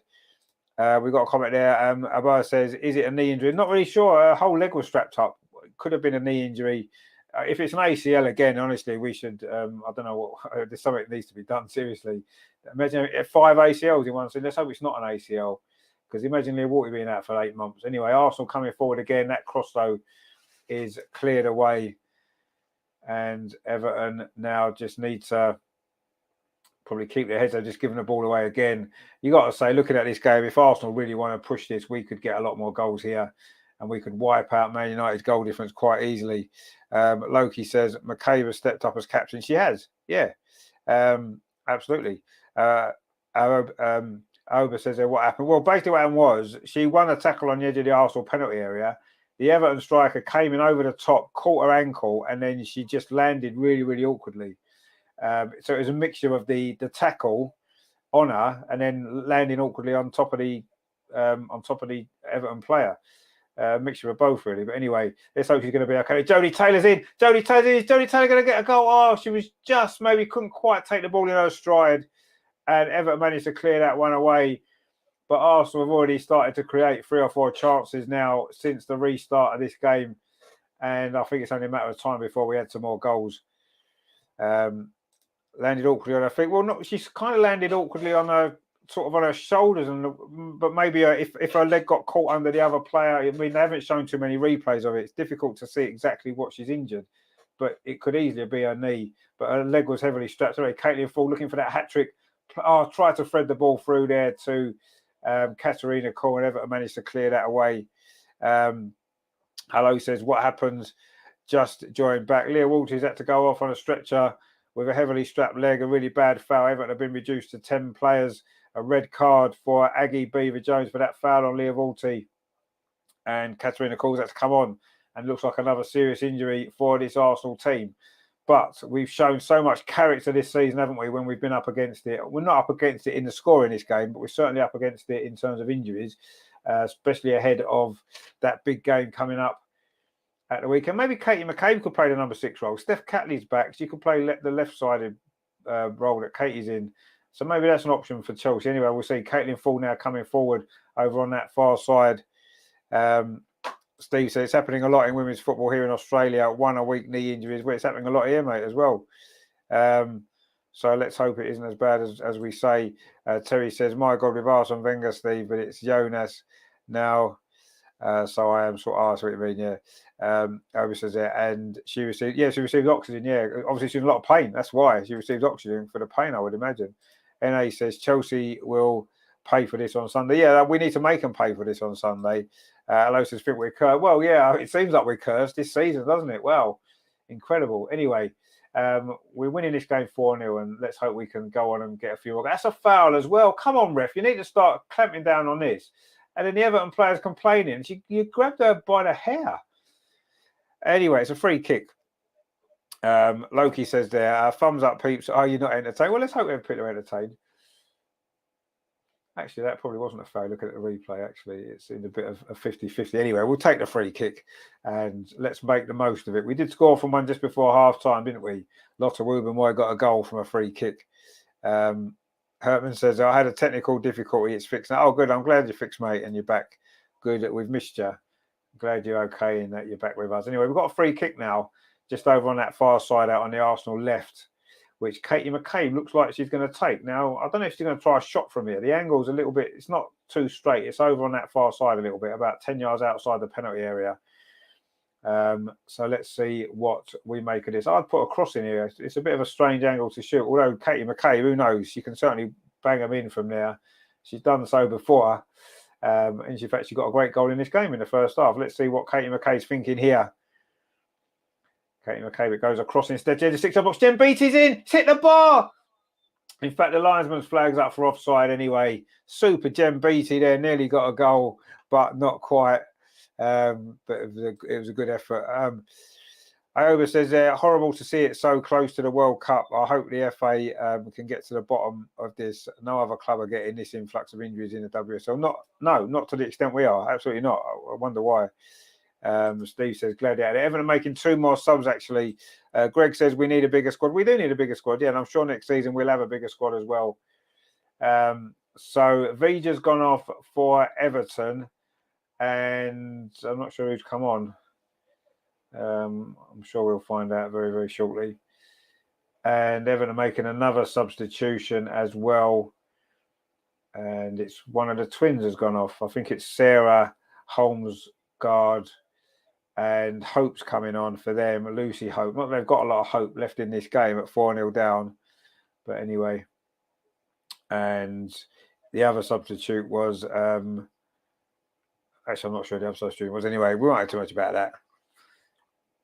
It's definitely Lucy Hope's come on anyway for Everton to give them some hope. Steve says, way things are going, we need a squad. Well, yeah, we need a squad, yeah, because it's not really been a great season for injuries. As anyone else coming forward again, they're looking for a fifth goal. That's a good ball by Victoria. Play back to the far side to Noel Moritz. Puts a cross in towards the edge of the 6-yard box. Headed out though by Everton. And it's kept in. Looked like it was going to be a corner, but Everton did manage to keep that in. And then they're trying to play it out from the back again and playing themselves into trouble. Arsenal really look as though we're determined to make Everton pay for that injury. We're pressing them very high up the pitch. And it's going to be a throw-though to Everton. We've played 63 minutes, but let's remember there is going to be a whole hunk of stoppage time at the end of this game due to that big delay for Leah Walters' injury. And let's hope that, we get some good news about her later on this evening. Anyway, it's a free kick to Everton now. Jodie Taylor's just committed a foul. Well, Arsenal, we just need to keep our heads and, look and see if we can exploit the extra space. Everton just brought on a couple of defenders to try and shore things up a little bit, but there's plenty of space going to build up, certainly as the game goes on. And Everton coming forward over on that far side. That's great defending there. Is that Caitlin Ford all that way back there? Brilliant from her, as you would expect. But Arsenal have lost the ball on the edge of the box. Let's not give Everton a goal, surely. That wouldn't be good, would it? Redendra says there, the FA are allowing a more physical game in the women's matches and we are a skilled team. Well, I mean, it's become more physical. Yes, it has. But I think we're more of a physical team now than we used to be. Steve says there, any news on Martin? No, not heard anything yet. I don't think he's going to be fit for Saturday, but there's nothing official yet. Herman says, who scored the goals? There was 2 for Caitlin Ford. There was 1 for... who scored the third goal? The second goal, sorry. Oh, Katie McCabe, of course. So it's 2 for Caitlin Ford, 1 for Katie McCabe, and then Lotta Ruben-Moy got one as well, her first goal of the season. So that's good, isn't it? Today, they're the goal scorers anyway. All seems like a long time ago now due to this injury delay. It's kind of took a little bit of a shine off it, hasn't it? Anyway, Victoria Palova now coming forward. She could play that 6 role maybe against Chelsea, couldn't she? She's sort of been deeper in recent games. So we'll see. We've got a few days to work on it, haven't we, I suppose? But yeah, not ideal, is it? Anyway, Katarina Call, that's a good ball forward. Jodie Taylor on the edge of the box. Jodie Taylor with a shot. Good save by the goalkeeper. Doesn't quite fall there to Katie McCabe on the far side, but we keep the attack going. Sorry, it's Katie McCabe now across towards the far post. Nobody's there. And it's going to go behind. Is it for a goal kick? No, it isn't, because Noel Moritz puts Everton under pressure there and commits a foul. And it is going to be a free kick to Everton. Jodie Taylor there came close to her first goal. Well, her first goal of her second spell. It wouldn't be her first goal for Arsenal. She did score 7, I think it was, the first time she was there. And Emily Ramsey made the save there. Not great defending from Everton. It was a good ball over the top by Katarina Call. And she done well there, Jodie Taylor inside the box. Good shot into the far corner. It was Caitlin Ford coming in on the rebound, but it was just too far ahead of her. And Arsenal making another sub. It's going to be Gio coming on for Caitlin Ford. She's not going to get a hat-trick, Caitlin. She had a great game, though, and that'd be good to see her back in the team. I think Jonas is just saying, we know what, we can't risk another injury to a key player. And Gio, who's actually fit. She went off the other game. We thought she was maybe not going to be fit, but she is. She's on, and she's got, 25 minutes plus stoppage time to make an impact in this game against a club where she did play earlier this season on loan, didn't she? As we know. So she'll have maybe a little bit of a point to prove against Everton as well, won't she, Gio? So we'll see how that goes. But yes, it's been another tricky game for Arsenal in an injury front. But anyway, let's hope that isn't as bad as we thought it may have been. Gio's got a bit of a strapping on her leg, actually, but she's obviously fit and she's going to have an impact, I'm sure, going to want to have an impact. She had a good game last week against Brighton, I thought, until she got injured. I thought she did really well. She had a good run at the defence. She put some good balls in. She caused them a lot of problems. So I'm hoping that she can have an impact in this game as well and for the rest of the season. Terry says, well done, 40. Come on, Gio. Yeah, well done, 40. Yeah, good to see her back. Back with a couple of goals as well is always nice, isn't it? Yeah, give her a rest now and make sure that she's right for Sunday, because we're going to need her on Sunday for definite, aren't we, now? Yeah, incredible, really. Anyway, Lotta Wouben-Moy now in possession for Arsenal, plays it forward. That's the ball over the top, looking for the running behind there of Noel Moritz. Now Gio's going to get her first touch. A pink strapping on her left thigh from that injury the other day. Zoe says, is that your Robin again? It might well be. It might well be. We do get some nice wildlife around here. You have to say it's a nice place to live. Anyway, Arsenal coming forward again. A shot from the edge of the box there from Victoria Pelova. Got her first goal last week, didn't she? Her first WSL goal, last week. And looking for another one there, but the shot was always going over the top. But nice of her to ever, to like shooting from the edge of the box. We like to see that, don't we? But that one was just always going a little bit too high. It hit the fence behind the goal. And it's going to be a goal kick to Everton here at Walton Hall Park.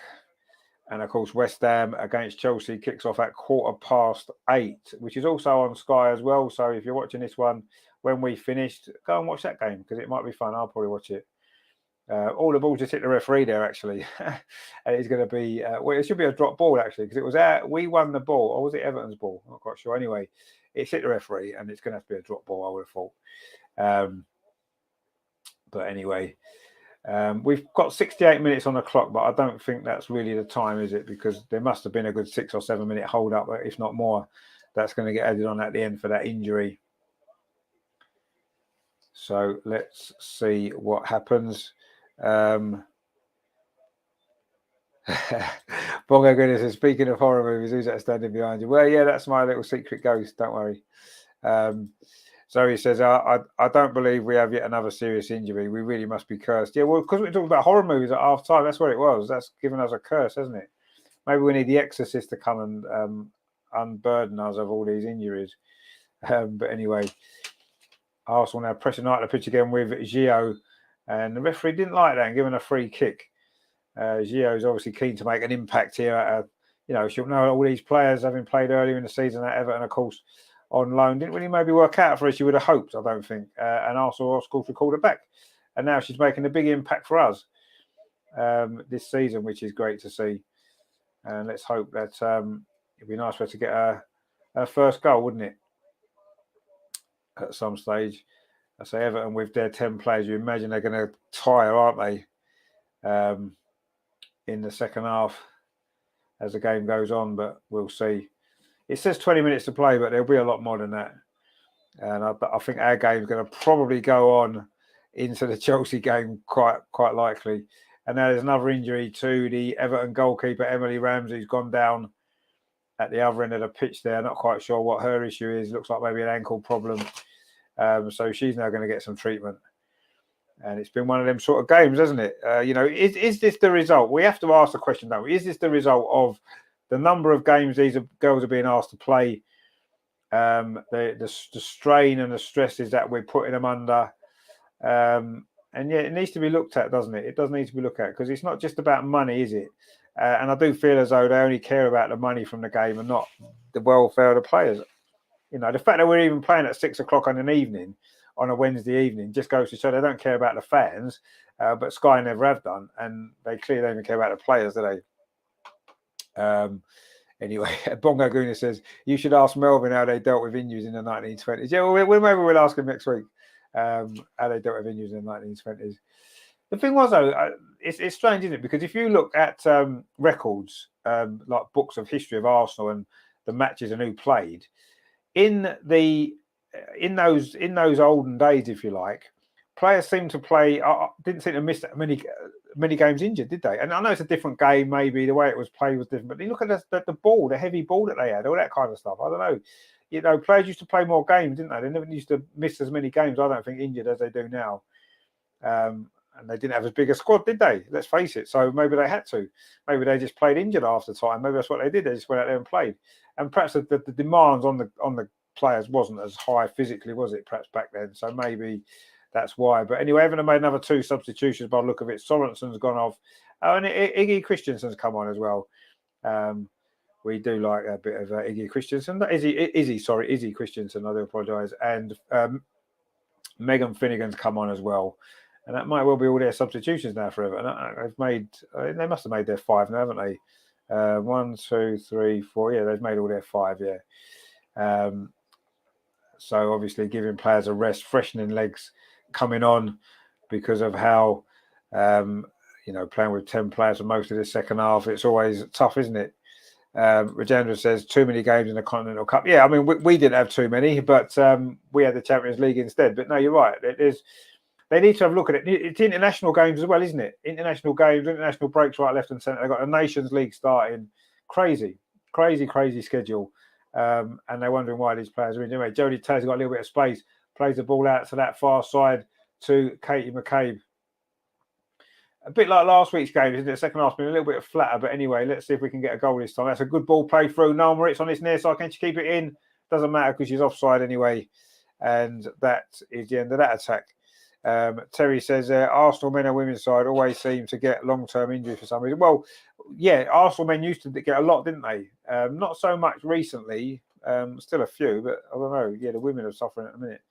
Bongo Gunnar says just wait for the women's game to cost extra in a few years on Sky. Well, yeah, you wait for the tickets to cost extra as well. That's going to be what'll happen. The price of tickets will go up. And that's going to be, unfortunately, that's the only thing. Rajendra says there was only 2 competitions. Yeah, there was. Yeah, no, Europe, only 2 competitions. But I mean, there was 42 league games. If you had a decent cut run, you'd still play 50-odd games in a season, wouldn't you? In the 1920s. Yeah, you still, some players still play 50 games, didn't they? But no, you're right. It was only 2 competitions. But anyway, we can't go back to that, can we, I suppose? Steve says, in the early days, you done a knee at 21, it was over. No, you're right. Yeah, that was true. You never played again, did you? If you got a bad injury, a lot of players had to retire early, didn't they? Even Malcolm McDonald, he retired early, didn't he, with a knee injury? He was only 28 or something, wasn't he? Bongo Guna says, yes, but the money for the tickets will go to the club. Well, a lot of it does. But anyway, I'm not really looking forward to that, if I'm honest. Jenna says it changed after the 50s with Europe and the League Cup in the 70s.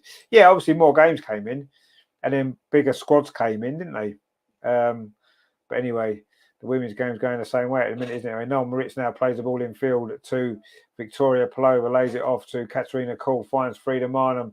Frida Marnham has a little bit of space. Kate McCabe's out on that far side. She does find her. Can Kate McCabe get the cross in? She does get the cross in. Who is it coming in there? I think it was Gio, but Arsenal still keep the possession. Noel Moritz now from this near side gets across and hits an Everton defender and plays it back again. It's Victoria Palova. Zoe says, my friend is watching. She reckons Leah's broken her ankle. Oh, dear, has she really? That would be an absolute disaster, wouldn't it? Let's hope that's not the case, but we'll find out. That wouldn't be good news, would it, at all? Anyway, Arsenal now looking to come forward again. The ball played through, looking for Gio. And a little mistake there from Lotta Wooben might even get possession, but it's all Arsenal. It's all Arsenal attack. This second half's been played pretty much entirely in Everton's half. But Arsenal really have only looked like scoring one more goal, that Jodie Taylor shot, which was saved for all our possession, all our pressure.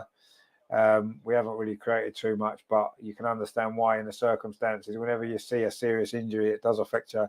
Terry says, I don't say that, Zoe. That would be just our luck. Yeah, that would be terrible. Let's hope it isn't, but it certainly didn't look good, did it?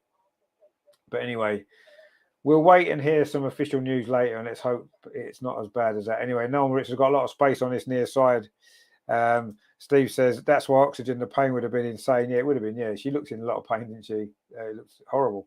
Horrible. Anyway, Katie McCabe there trying to get forward for Arsenal, but Everton defended well again, but not for too long. Frida Marnham tries a shot from distance. Looking for that top corner. She's found that so many times this season, but not on that occasion. That one's just a little bit too high.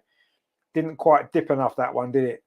But she's not scared to try that. She looks up again. She knows where that corner is, but couldn't quite find it on that occasion. And it just went over the top of the crossbar. And it is going to be a goal kick to Everton. It says 76 minutes on the clock, but we imagine there's going to be quite a lot more than that really to play. Arsenal pressing high up the pitch again. Everton just can't get out, can they?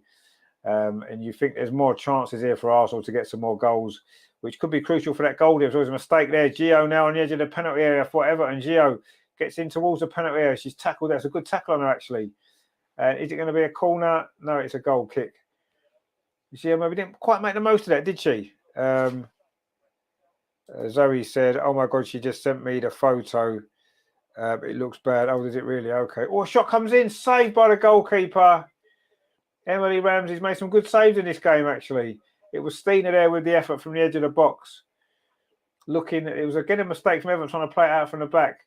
And it fell to Stina. She got the ball out of her feet from the edge of the box. Hit a shot. It was on target, just tipped round the post. And it was Stina there's effort looking. She was going to want to get a goal, isn't she? Terry says, come on, chat, no likey, no goals. Yeah, that's probably why we haven't scored. We haven't got enough likes yet. We need to get 40, don't we? Yeah, so if you are in the chat, give us a like and then we'll score some more goals.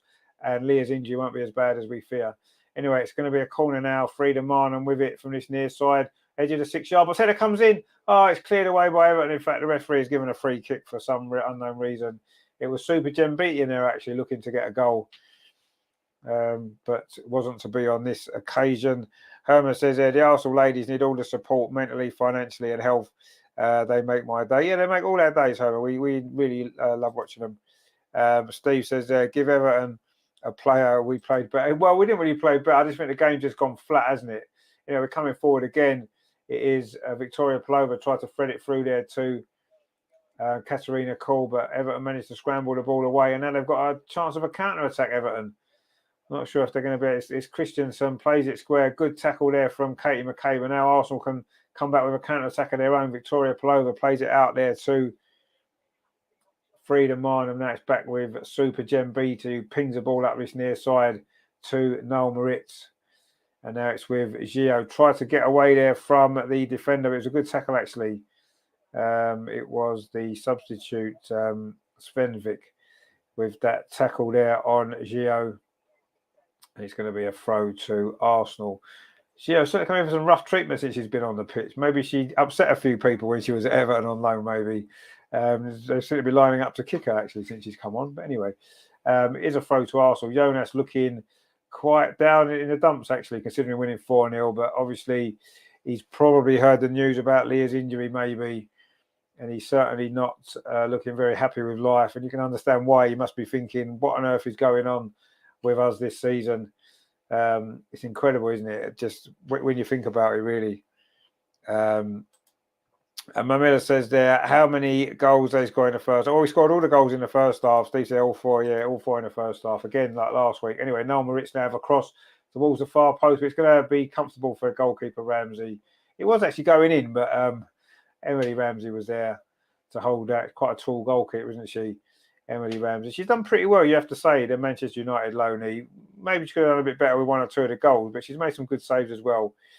Everton still persisting on playing it out from the back and playing themselves into trouble. Gio on the edge of the box plays it into Stina. Oh, couldn't quite get it back there, and Everton managed to scramble that ball away.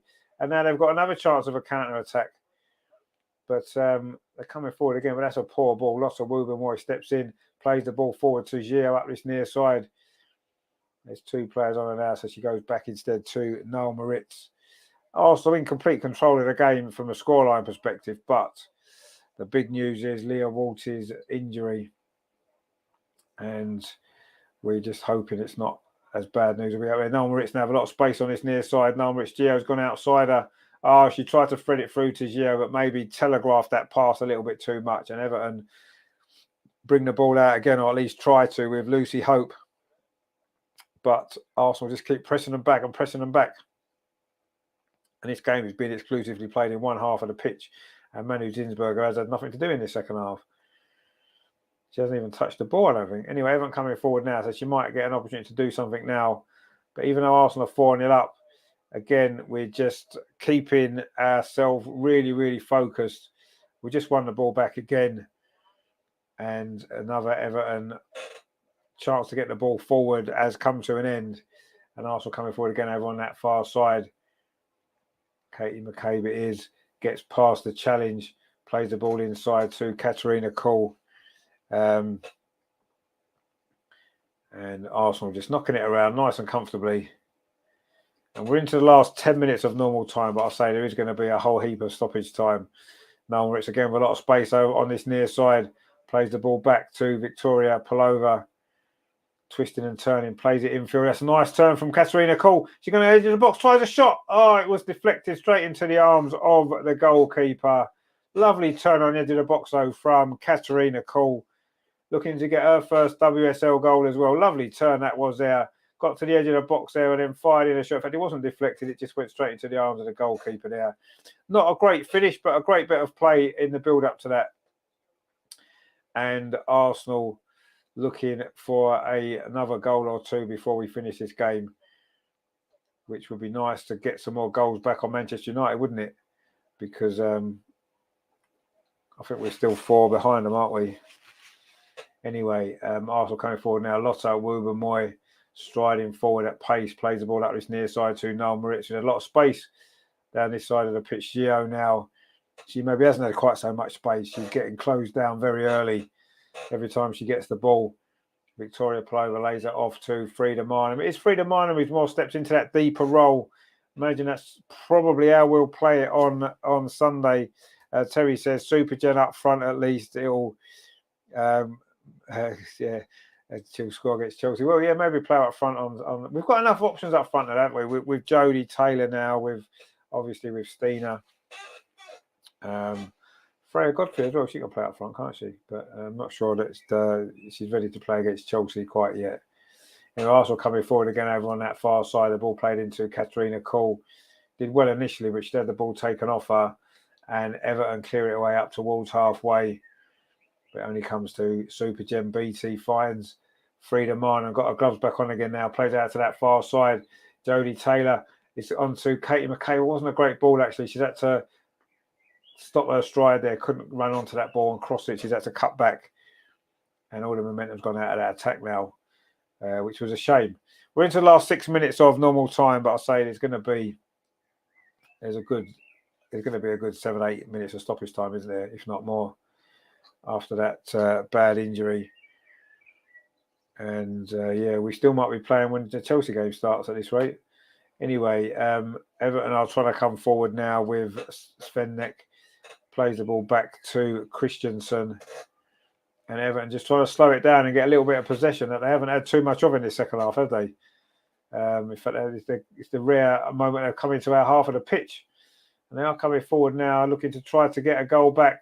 But Super Gem Beatty's there, puts the ball behind. Everton have got themselves a corner out of almost nothing.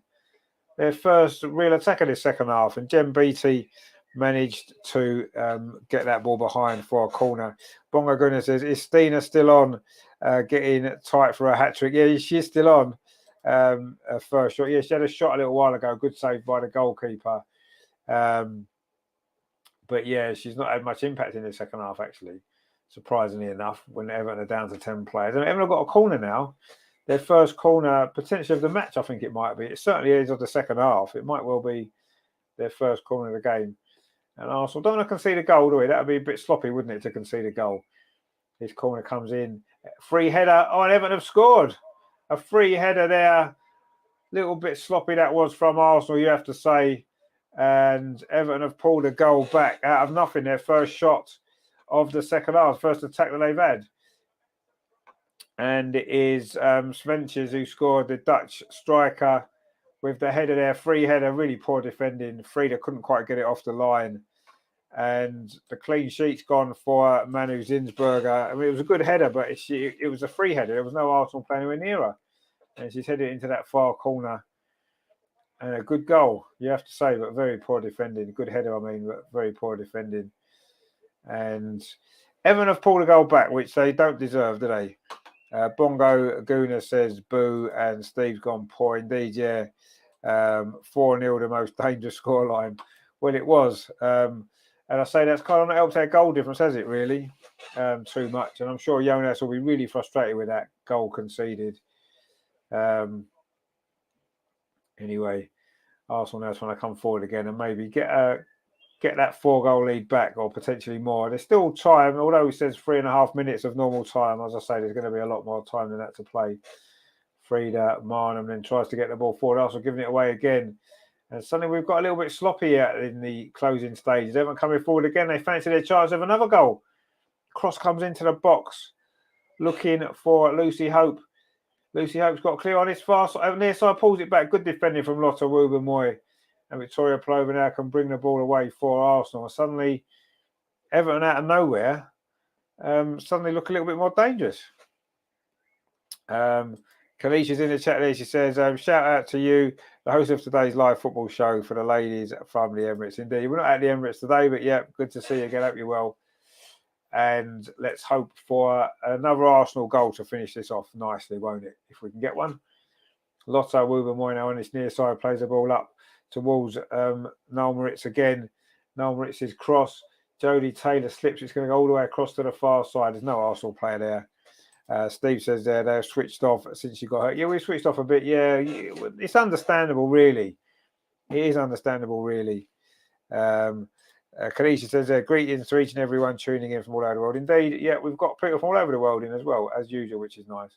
Anyway, Arsenal won the ball back high up the pitch with Katarina Cole, but actually she's just had it taken off her again. But it's going to be a throw to Arsenal on this near side. We are into the final 2 minutes of normal time, plus this stoppage time that's going to be coming soon. And Arsenal making another substitution, I think. In fact, another two.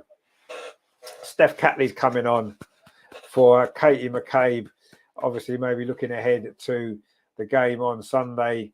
And Freya Godfrey's coming on as well for a second game. NA says Charity FC in full force just donated a needless goal. Yeah, we did. Yeah, really, really sloppy goal to concede. But anyway, we'll take the 3 points. Maybe the second half hasn't quite gone as we hoped it would. But Katie McCabe, the captain, got a captain's goal, a captain's performance once again from her. And she's now gone off. And Steph Catley's come on. And Freya Godfrey's come on as well for Stina Blackstenius. Made her debut, of course, last week, didn't she? Freya Godfrey did well in a few minutes that she played. She's going to have a little bit longer tonight with a stoppage time. So she's gone to play up front in place of Stina, who's had a rest. Not Stina's night tonight in front of goal, but she certainly had a good first half. Picked up a little bit of a knock and maybe not quite her best after that. And she does seem to be hobbling a little bit as well. I think that injury, maybe not too great. Let's hope she's going to be fine for the weekend. She certainly seemed to recover from a previous injury quite quickly, didn't she? So let's hope that's going to be the case. But yeah, she seems to be hobbling a bit there, Stina. Not good news. We don't want any more injuries, do we? We're into the final few seconds of normal time, but there is, I say, going to be... Let's have a guess at the stoppage time. What are we thinking? I'm going to go 8 minutes. Let me know what you guys think. Anyway, Arsenal are coming forward. Noel Moritz on his near side finds Victoria Palova, plays it square to Frida Minor. In fact, it runs past Frida Minor and comes to Jem Beattie. Terry says, don't say words like rattle. You know, Steve is scared of snakes. 10 minutes of stoppage time. Wow, a bit more than I thought. It's going to be 10 minutes of stoppage time, which I suppose isn't a total surprise, is it? They're also coming forward again. So we've got plenty of time to get some more goals, haven't we? Let's see if we can.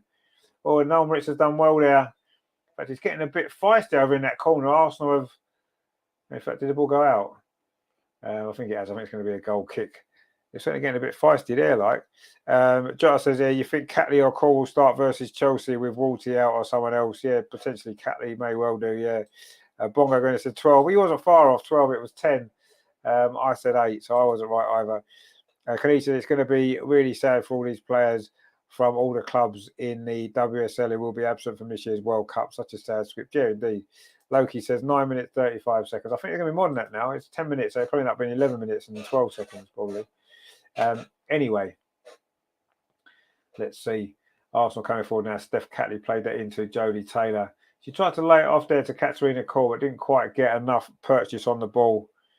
And Everton clear away. It's going all the way through to Manu Zinsberg, who barely touched the ball apart from picking it out of her net in the second half, which hasn't been great, is it? But anyway, there's a few more issues in this game than just that, isn't there? Noel Moritz now plays up the line to Gio. Gio puts a cross in. It's a good cross to the far post. Oh, was it Jodie Taylor threw herself at it? In fact, it wasn't. It was Freya Godfrey coming at the far post. Couldn't quite get on the end of that cross. What a great ball it was from Gio. But Arsenal still coming forward now with Jodie Taylor over on that far side. Her cross in towards the 6-yard box. Nobody there. In fact, Gio's trying to win it back over on this far side inside the penalty. The ball won't run out of play. And in fact, the referee's given a free kick. Not quite sure why. But anyway, it's going to be a free kick to Everton. We played nearly 2 minutes of stoppage time. There's still 8 minutes left. What that means is we're going to get no reaction after this game, are we? Because they're going to go straight over to the Chelsea game. So we're not going to hear any interviews or anything. I mean, Freya Godfrey was flying into that one, actually. If she could have got a contact on that, she may well have scored, the youngster, but she wasn't able to. Bongo Guna says, let's make it 5-1 with a few more. Yeah, let's get a few more likes and get a 5th goal. Yeah, that's what we need to do. Come on, guys. Let's not slacken off just because the second half's been difficult. Let's not slacken off. Let's get there and let's do it.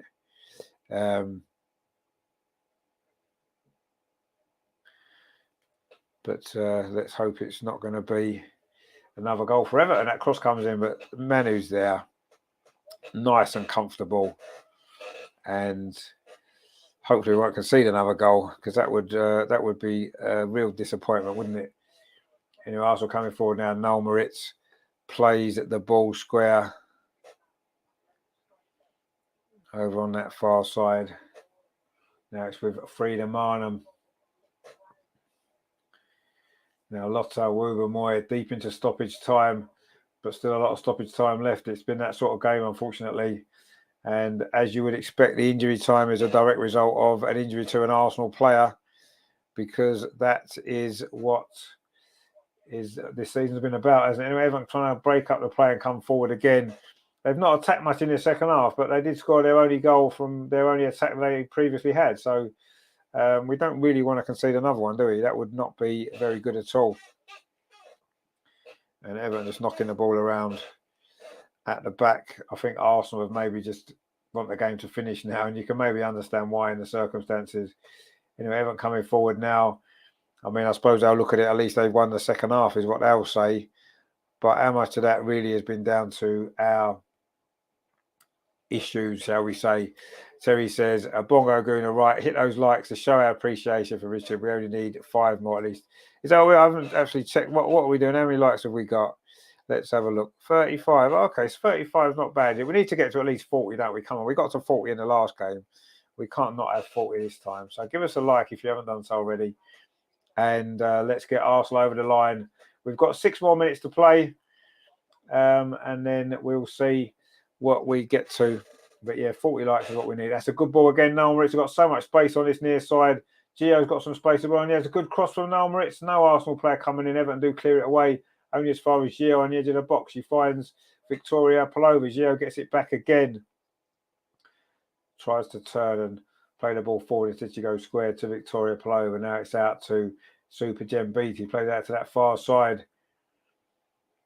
Arsenal now looking just to try to maybe see this game through, keep possession and just pick up the points. And I think that's all we really need to do.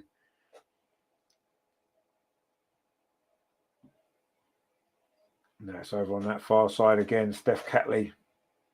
Good to see her back as well. Plays the ball forward. Wasn't a great ball actually, looking for the run there of Freya Godfrey. It's gone out. It's going to be a throw though to Arsenal. And Steph Catley chips it into the box. It's a good ball to Katerina Kuhl. She's done well inside the box. Katerina Kuhl, good feet. Fires a shot in. Oh, that's a good save at the near post by Emily Ramsey, who, to be fair to her, has actually kept this score down. She's made several good saves. And that was another one there. Good play, though, from Katerina Kuhl. She's had some good moments in this game, hasn't she, Katerina Kuhl, tonight? And almost got herself a goal there. Good effort at the near post, but a decent, smart save by the goalkeeper. She held on to it as well, actually, which she needed to do, because Jodie Taylor was in there looking for any scraps. Terry says, if we hit 50 likes, Leah Walters' ankle will be okay for the Chelsea game. Yeah, I think you might be right, actually. We might need 100 likes for that, if I'm totally honest, looking how bad it was. But 50 likes will certainly mean it's not as bad as it could be. Anyway, Noel Moritz now coming forward up this near side. That's a good ball. Jodie Taylor's in behind. There's no one in the box. She pulls it back instead to Gio. Gio ran into a little bit of trouble, but she managed to keep possession well. And now it's with Victoria Palova. She's going to try a shot from the edge of the box. She's closed down by a few Everton players, but Noel Moritz got some space again. Lines up across. Deflected to the far post. Oh, it was Freya Godfrey there on the volley. She had a couple of little opportunities, hasn't she, Freya, to get her first goal for the first team, but she couldn't keep that one down. Nice cross again, though, from Noel Moritz. Deflected a little bit, came to Freya. She didn't really set herself properly there, Freya, did she, as it came down at the far post. And it's gone high over the crossbar.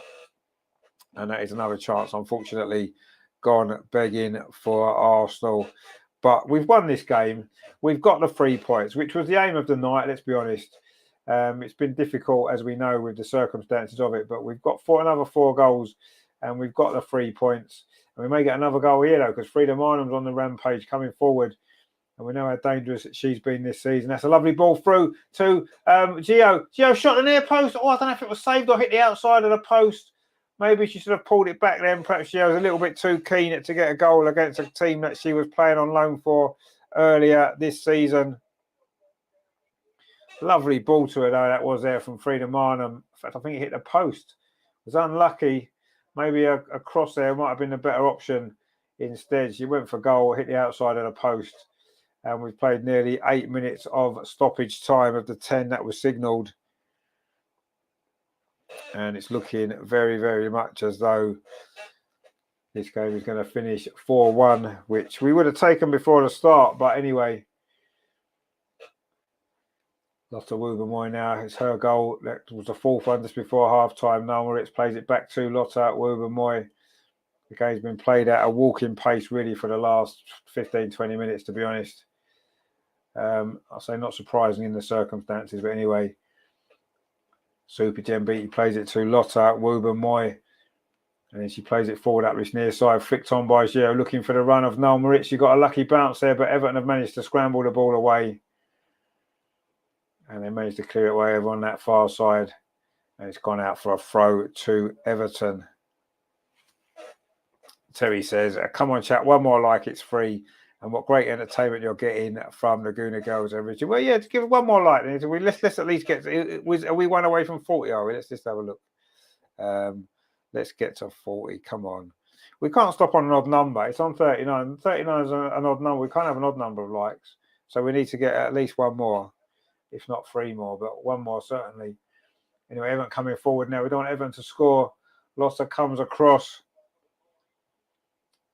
But Everton still in possession. Izzy Christensen on the edge of the box, but she's not going to get anything there. And Arsenal do manage to clear the ball away. Not very far. It's gone out to that far side. Cross is going to come in again. That time it's cleared away by Victoria Plover. Jodie Taylor steps in and Arsenal can now launch a counter-attack. Is this going to be the moment for Arsenal to get a goal? The 5th goal. This is a good run, actually, from Freya Gregory. She finds Gio. She's gone on a run outside her. That ball's played through. Jodie Taylor. Is this going to be the moment? Oh, good save. In fact, she's offside in the 99th minute of the game. Jodie Taylor, I thought it was going to be her moment there for her first goal back in the team. Good play, though, from Freya Godfrey there in the build-up to that. And Gio as well. The 2 youngsters combining well. Oh, she was just offside. And just as that happens, the full-time whistle's gone. Another difficult night for Arsenal. Another 3 points, though. We are 3 points behind the leaders at Manchester United. And as I said was going to happen, they've gone straight, left the Arsenal game. They've just gone. They're not going to show any, they're not going to have any reaction to this game at all. And that's because the Chelsea game kicks off in 1 minute's time.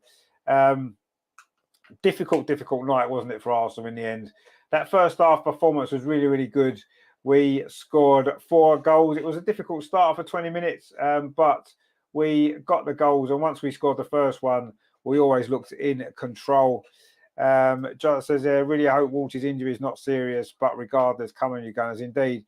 Yeah, I mean, let's hope it's not that serious, but unfortunately, it's looking like it is going to be. The first goal was Caitlin Ford. It was a cross from Noel Moritz. First time shot went in off the post.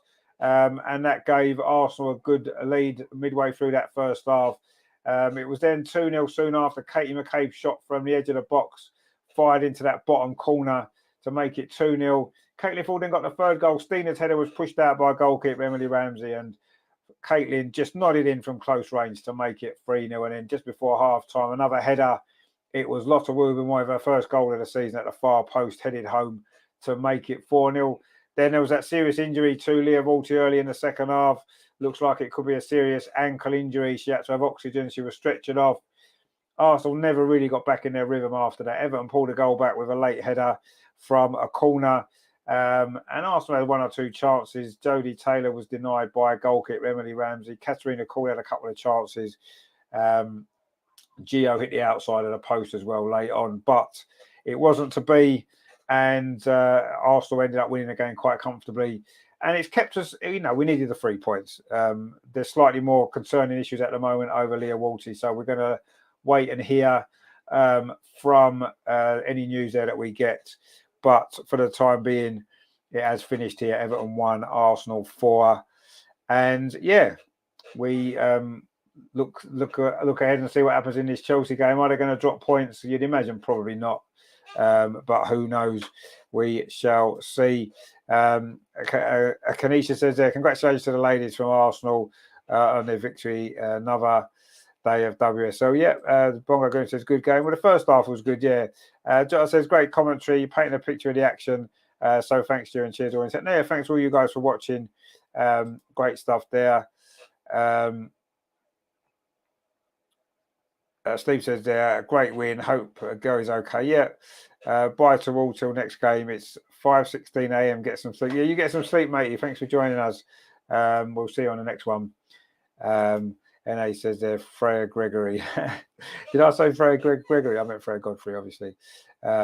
Gregory's girl I was maybe thinking of. Steve says, later, Terry, take care, mate. See you soon. Bongo Green says, thank you, Richard, in the chat. Now, thank you to all you guys for watching. If you want to go and watch the Chelsea game, they've just put it straight on. I said we was going to get no reaction to our game. We haven't done, so we'll have to find that later on. Anyway, Bongo Guna says, before you leave, hit the like button. Yes, please. Ben says, thank you, mate, for watching. Always appreciate everyone joining in with the comments in the show. Good to see you all. Hope you've enjoyed it. Arsenal got the victory, which was, of course, what we wanted, all that we wanted out of the game. Terry says later to Bongo Guna. Cheers, Terry. See you soon. All we really wanted was the win. The last thing we really wanted was another injury problem. We've got another injury problem. Let's hope it's not as serious as it certainly appears to be, but we shall see what happens. We'll get some news on that, I'm sure, very, very soon. But in the end, it did finish Everton 1, Arsenal 4. 2 goals for Caitlin Ford, 1 from captain Katie McCabe, and 1 from Lotta Wilbermoy, first of the season, which was nice. All of those came in the first half, and then it's obviously a difficult second half. But we'll see.